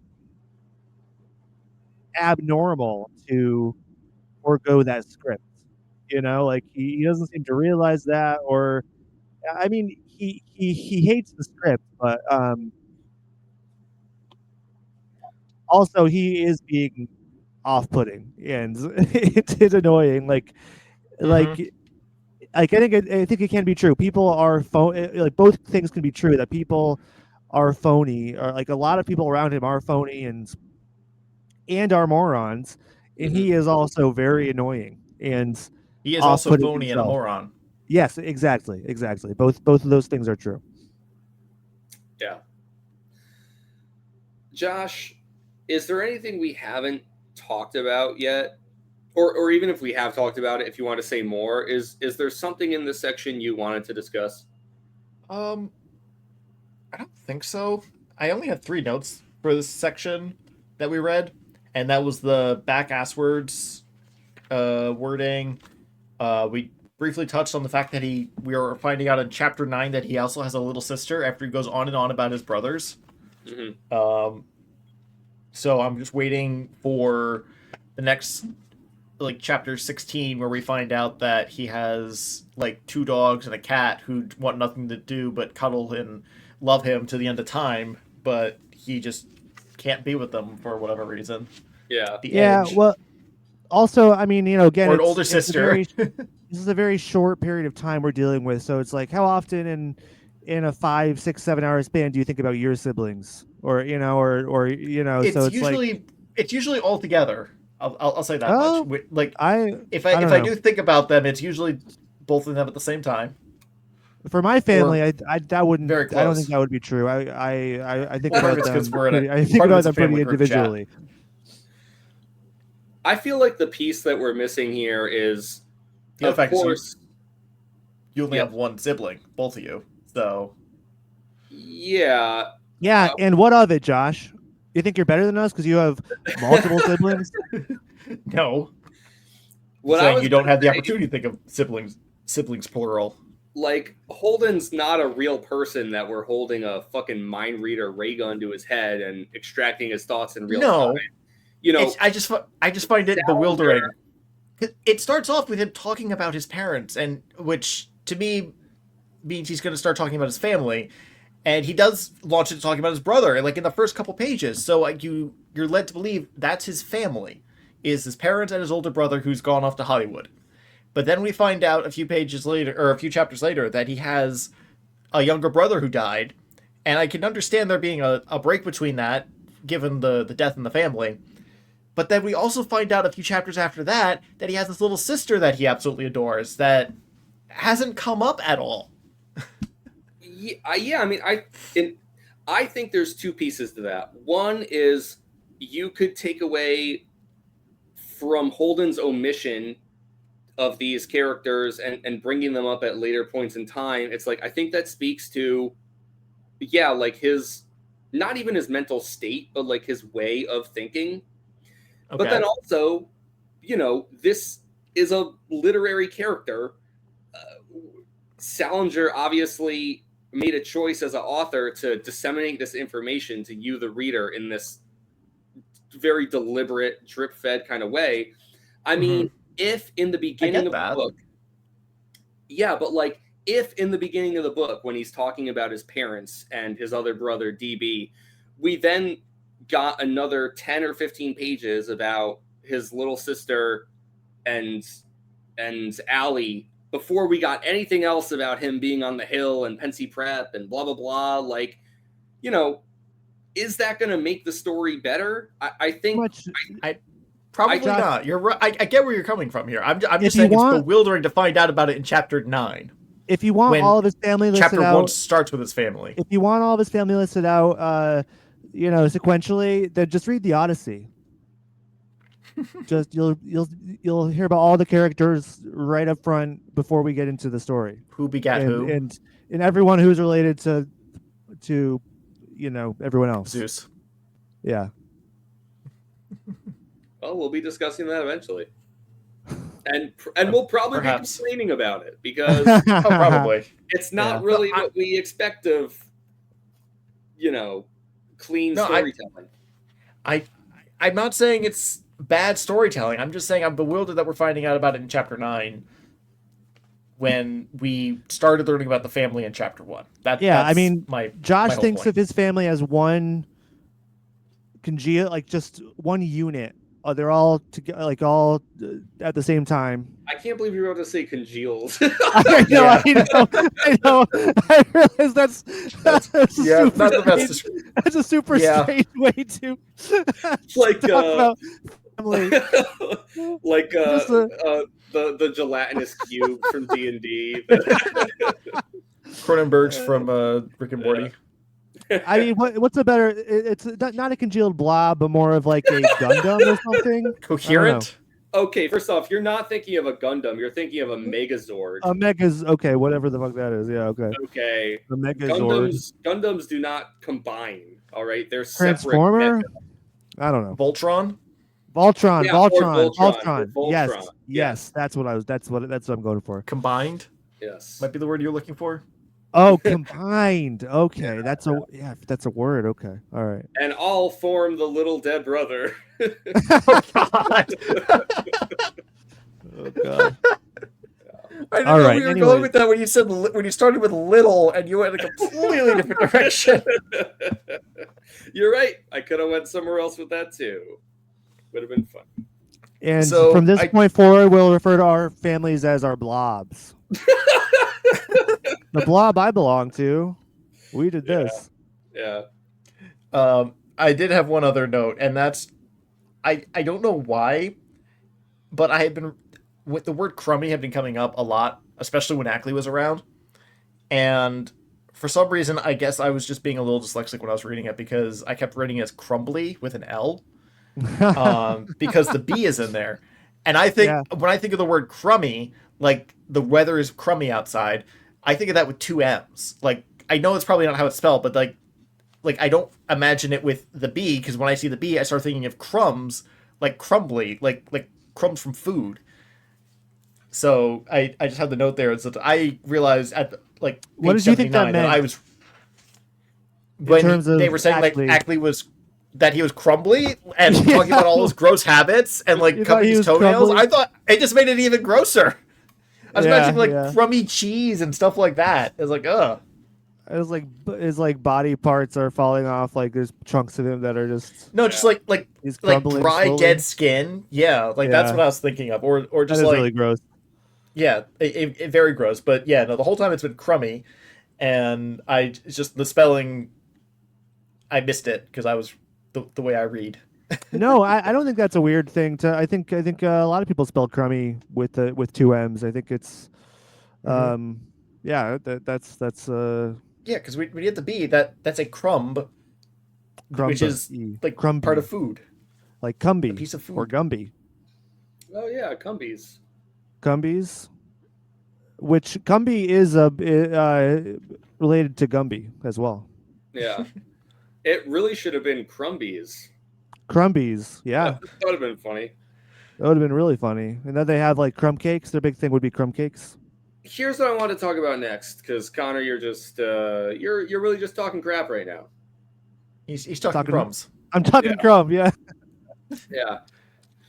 Crumbird chumps. All right. Anyways, because Connor and I, we had said before, we read this when we were in school. Connor read this younger, before he would have read it in the school curriculum. He got to choose to read it, and I would have read it on curriculum, which I think meant like 8th or 9th grade, it sounds like. yeah. And I somehow missed it, despite going to the same school. Right. And I'm bringing that up because however you slice it, at the time that we were coming of age, this book was assigned for kids to read. And I had said a lot of this book I didn't remember. There's only a few things I remember about it. Here's something I was surprised to learn reading the book today. It's a lot hornier than I remember. Oh yeah. It's explicitly horny. Oh yeah, he says multiple times, I was expecting. Yeah, I'm horny right now. Right. Yeah.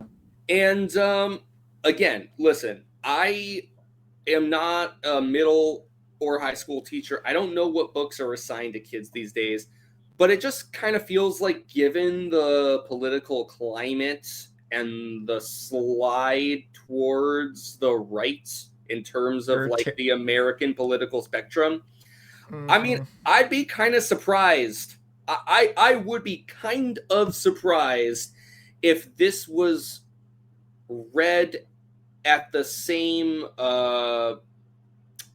like spread of students as it was when we were the same growing blob. Up.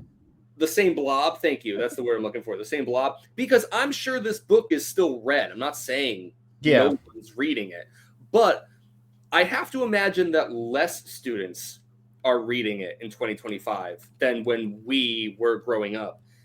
Yeah. And I did not remember just how horny this book was. And it's kind of funny to give this to kids in a way. You know what I mean? Part of it's probably just you weren't as aware of both the feelings that was being conveyed by the book and the language used to convey it at the time. I mean, if Connor read it in 8th or 9th grade, I think he was pretty. I mean, that's probably I mean, it's the same age group effectively. I mean, not 16, but you're getting there.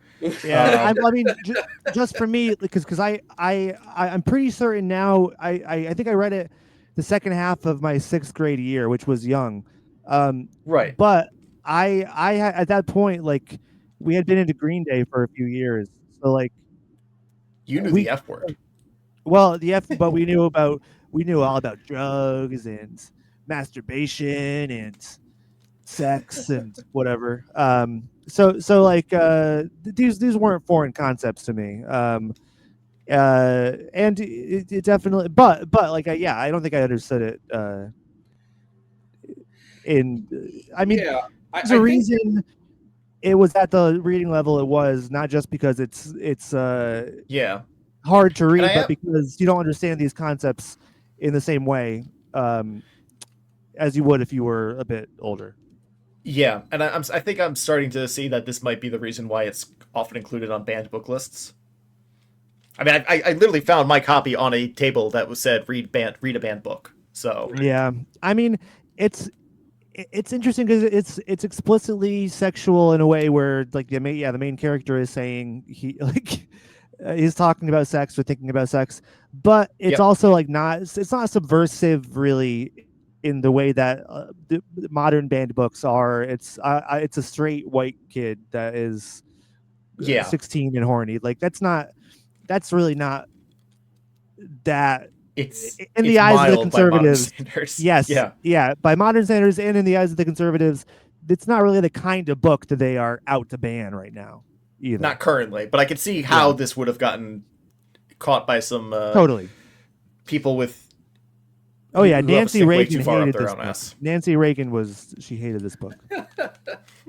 Yeah, and to Josh's point too, like you mentioned this too, but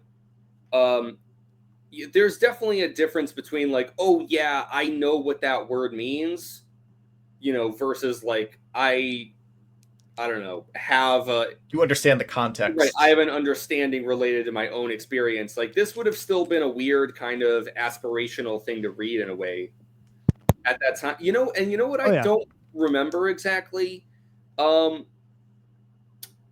mean, Holden hasn't had sex. He right? says he has had sex. He So has? well, no. So I was gonna bring this up actually, because he talks about how people around him, like, they talk about sex a lot, but they really haven't done it. Yeah. And Stradlater is like the only person he knows who's actually had sex, or he thinks he's had sex. Right. But then he goes and he says about himself, he says, I don't really understand sex, but I've had it. I've done it a few times with girls, but like I don't really understand. So he's like lying. And he's like lying to. He's. I don't think he really has had sex, but he likes to think that he has. And he also goes into that little bit about how he breaks his own rules all the time. Like even the same day, he's not going to fool around with certain types of girls, and literally the same night. I think that's all fan fiction. Goes and does that. I think he's all just. I think that's all imaginary. Because I mean, when I was a kid, like I would think, oh, what kind of misadventures am I going to get up to? What, like, we talk about it all the time with Green Day, like listening to early Green Day songs when I was like younger. I'm like, oh, I'm just imagining this will be me but I do feel like this is another example of him kind of being hypocritical. Like I think he talks about sex in the exact same way that the other 16-year-old boys talk about sex. Mm-hmm.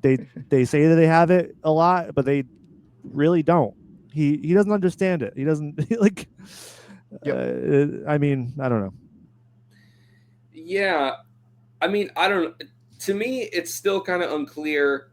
I remember the part you're talking about, Connor, but I don't know. I'm not sure he even says like I've had it. I thought that he was just like, I don't understand sex. I really don't. No, I'm pretty sure he does say that he has it. He mentions a few girls that he's by name that he's done it with. I thought he just fooled around with them though, which is different than, I'm pretty sure he explicitly says that he has had sex. Different euphemisms from 80 years ago. I mean, the big one they were using in this section was "give her the time."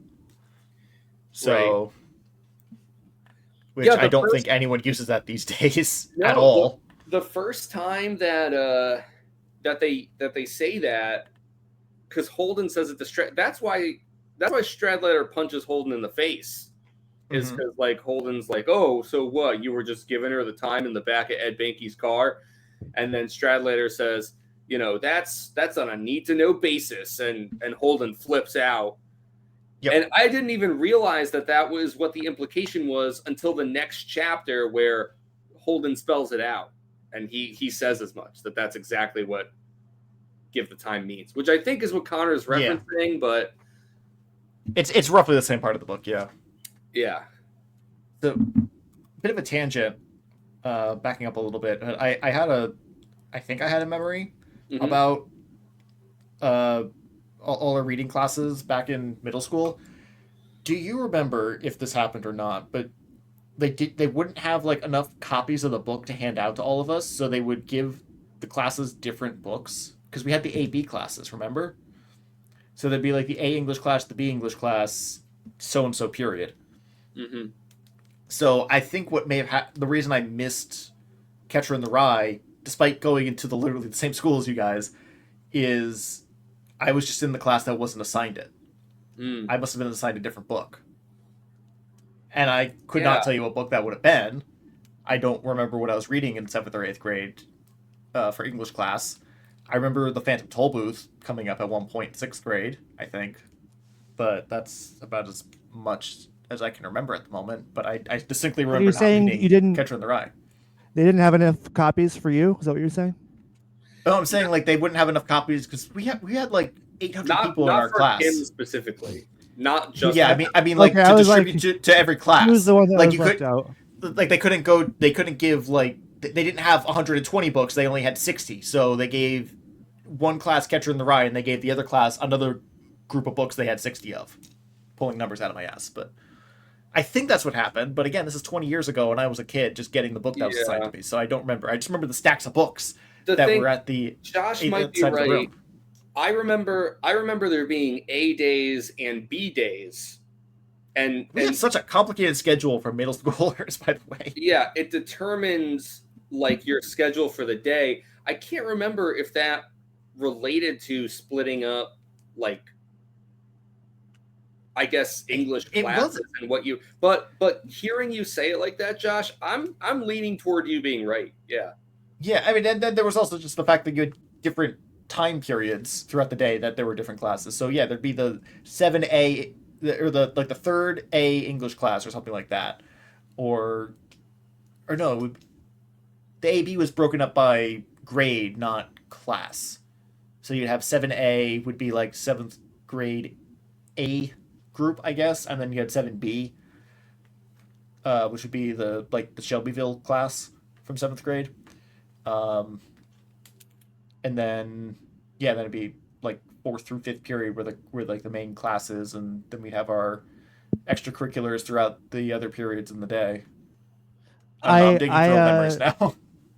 I wanted to bring up the scene right when he gets into his hotel room where he's like being a voyeur, watching Yeah. people in the Yeah. windows, and then that's when he starts thinking about sex. But yeah, he sees this man and woman like spitting on each other, like spitting some sort of liquid Yeah. back and forth on each other.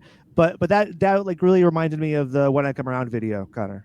Yeah, you're right. I was like, wow, this maybe is the inspiration for this video. Yeah. Because very similar, just like different people just doing strange things, being looked at in a voyeuristic way. Do you think the one guy who spends half a paragraph cross dressing is the reason this book gets banned all the time? Oh, I mean, yeah, very very likely part of it, if not the impetus for, like, they're like, oh, well, this happens once in the book, so we can't really use that as the main reason. Oh, but the Yep. character swears a lot, so maybe we'll just say that too, and that's, but yeah, it's I don't know. And then the line that I think is telling for Holden's relationship with sex is, he says, "In my mind, I'm probably the biggest sex maniac you ever saw." Right. I think that's fucking hilarious. It is. Because it's all just in his imagination. Yeah. It's like that's a very 16-year-old like immature, yeah, full themselves. Yeah, it's very very funny. But yeah, that whole thing, I don't know. He's a little. Oh, and then he also talks about, like, he's like, oh, I thought about calling Stradlater up. He'd be a prince around this place. He's like, yeah. He's like, he'd have so much sex here. Yeah, right. Very strange. Because he's like, everyone here is just a fucking freak. You know? Yeah, exactly.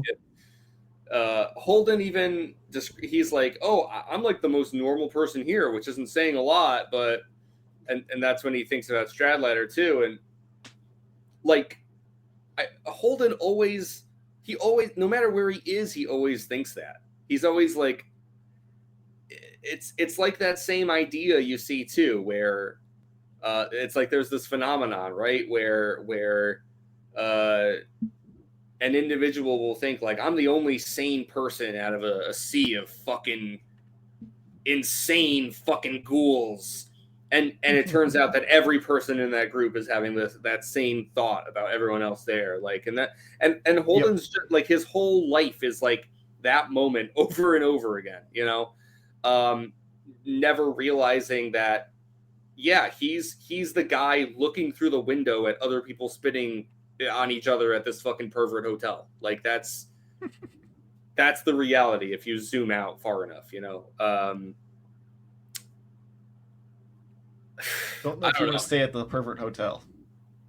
Yeah, Connor. In which case, Connor, I was going to ask actually, because the Edmund, right?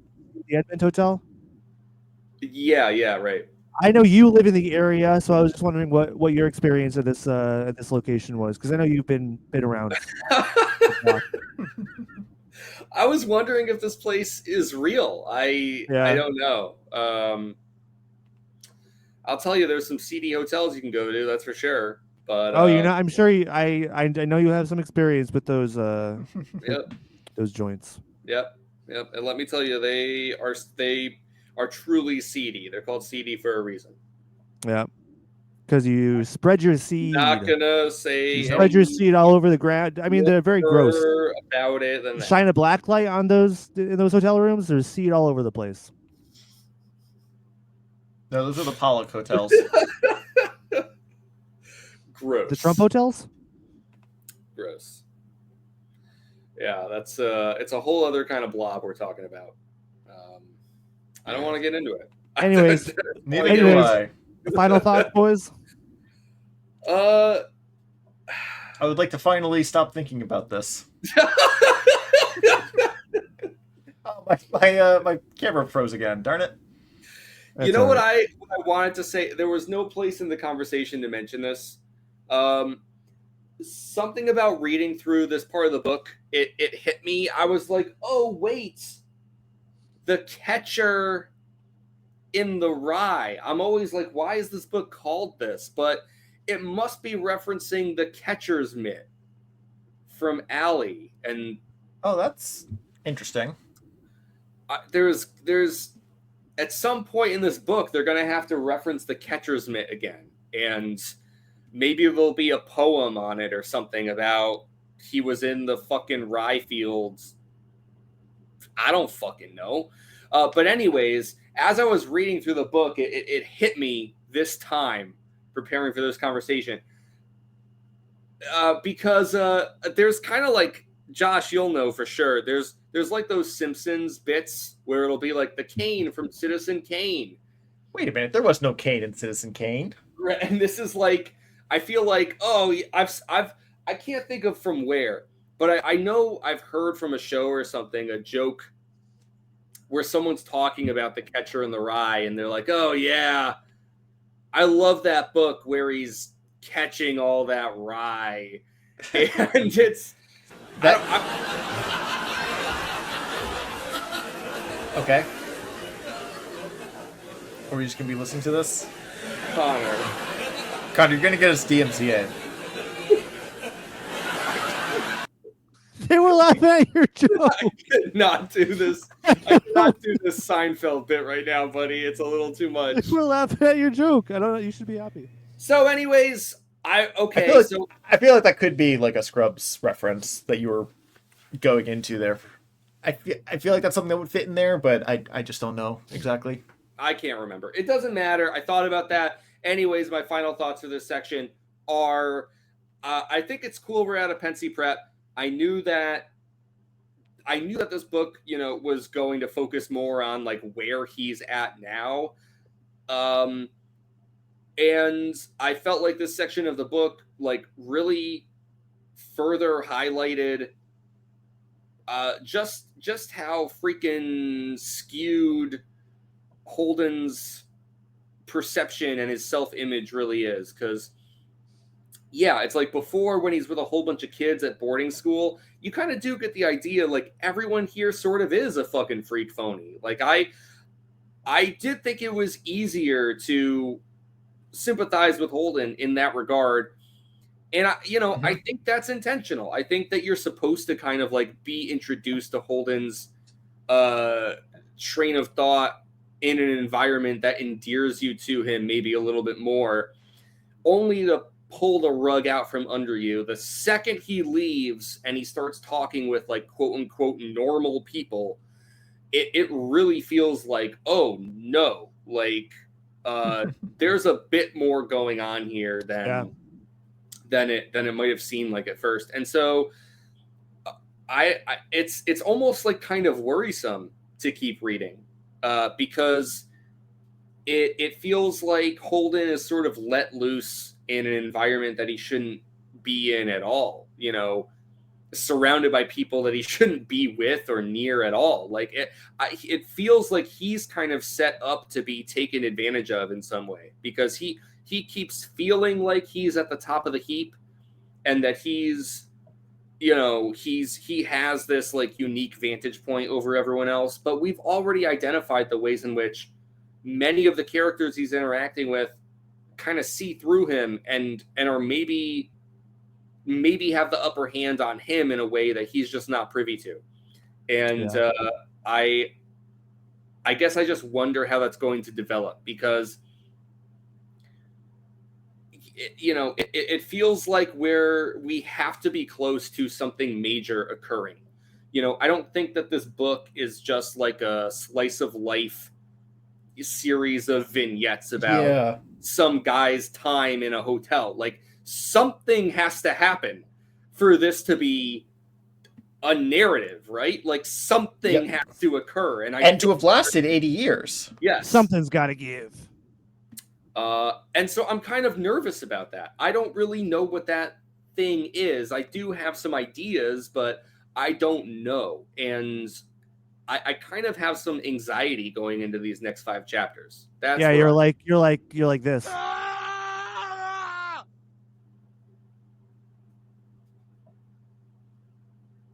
right, well, thanks for listening, everybody. Josh, your final thoughts?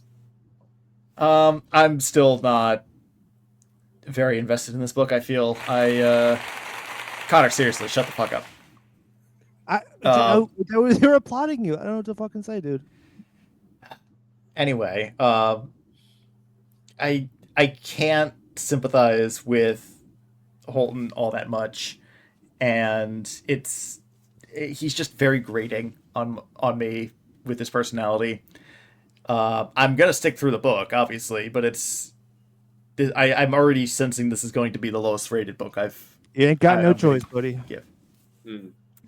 I mean, I could just quit the podcast and never talk to you guys again, but I mean that's always an option.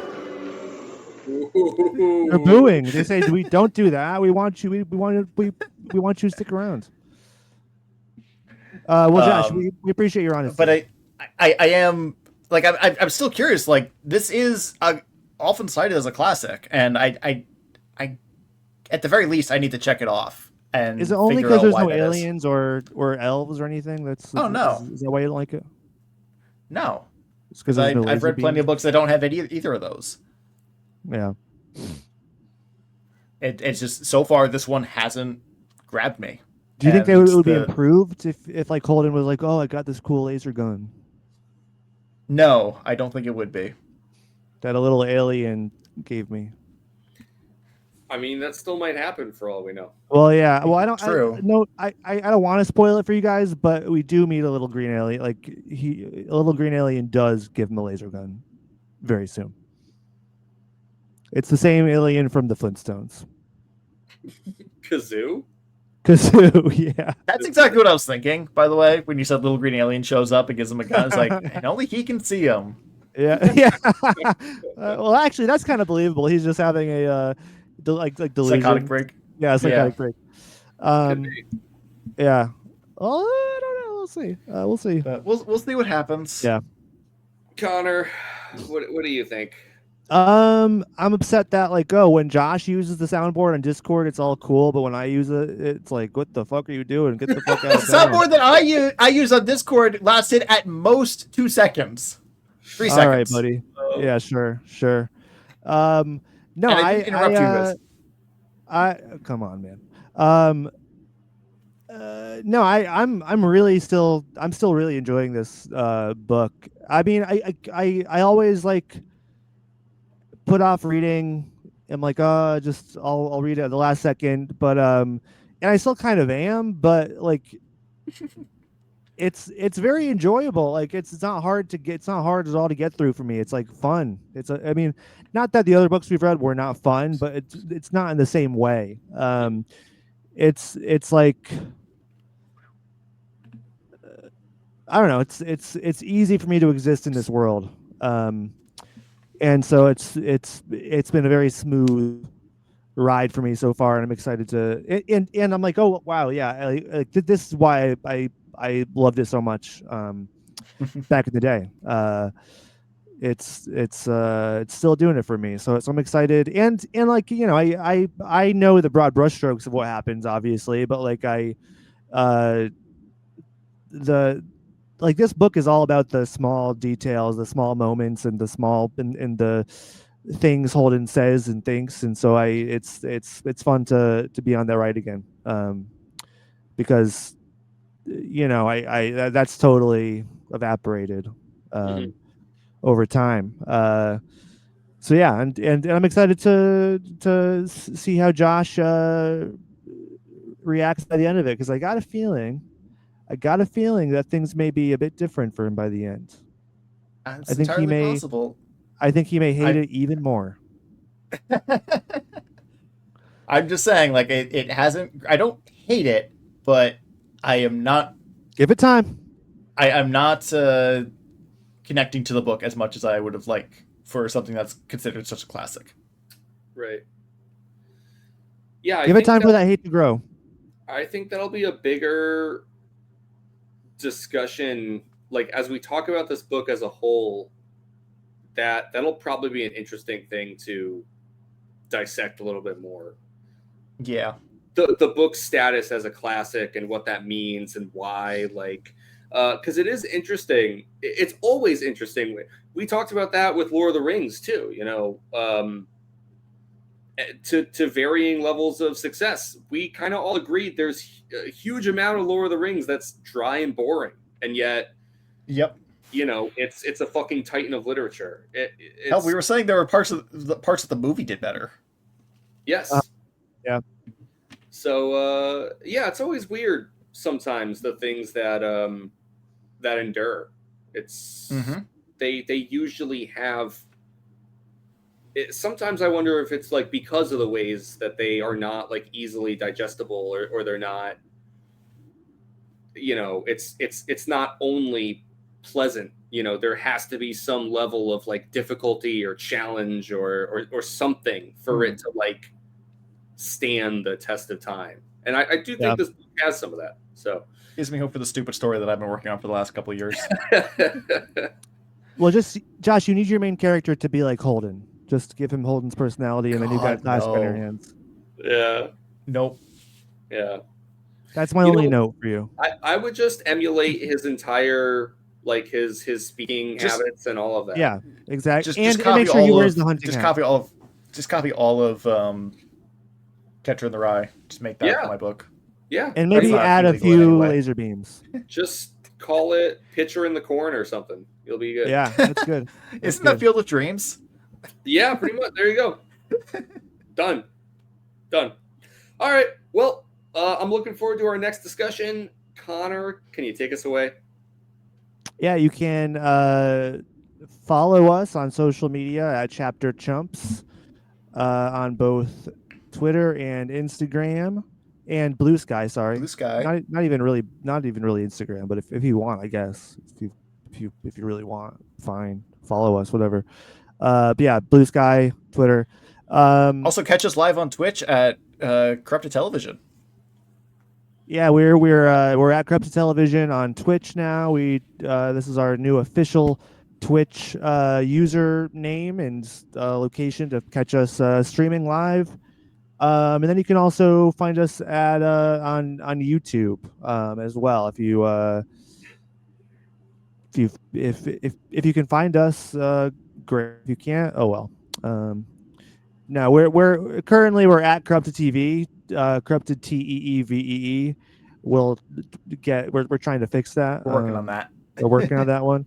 But we are Corrupted Television on Twitch, where you can catch us live most Wednesdays when our scheduling aligns.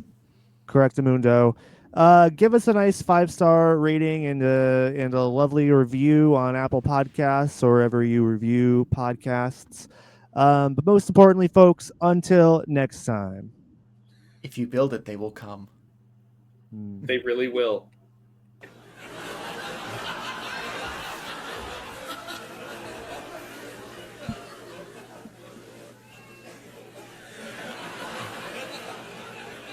Why do you play the 10-second laugh track? What the fuck?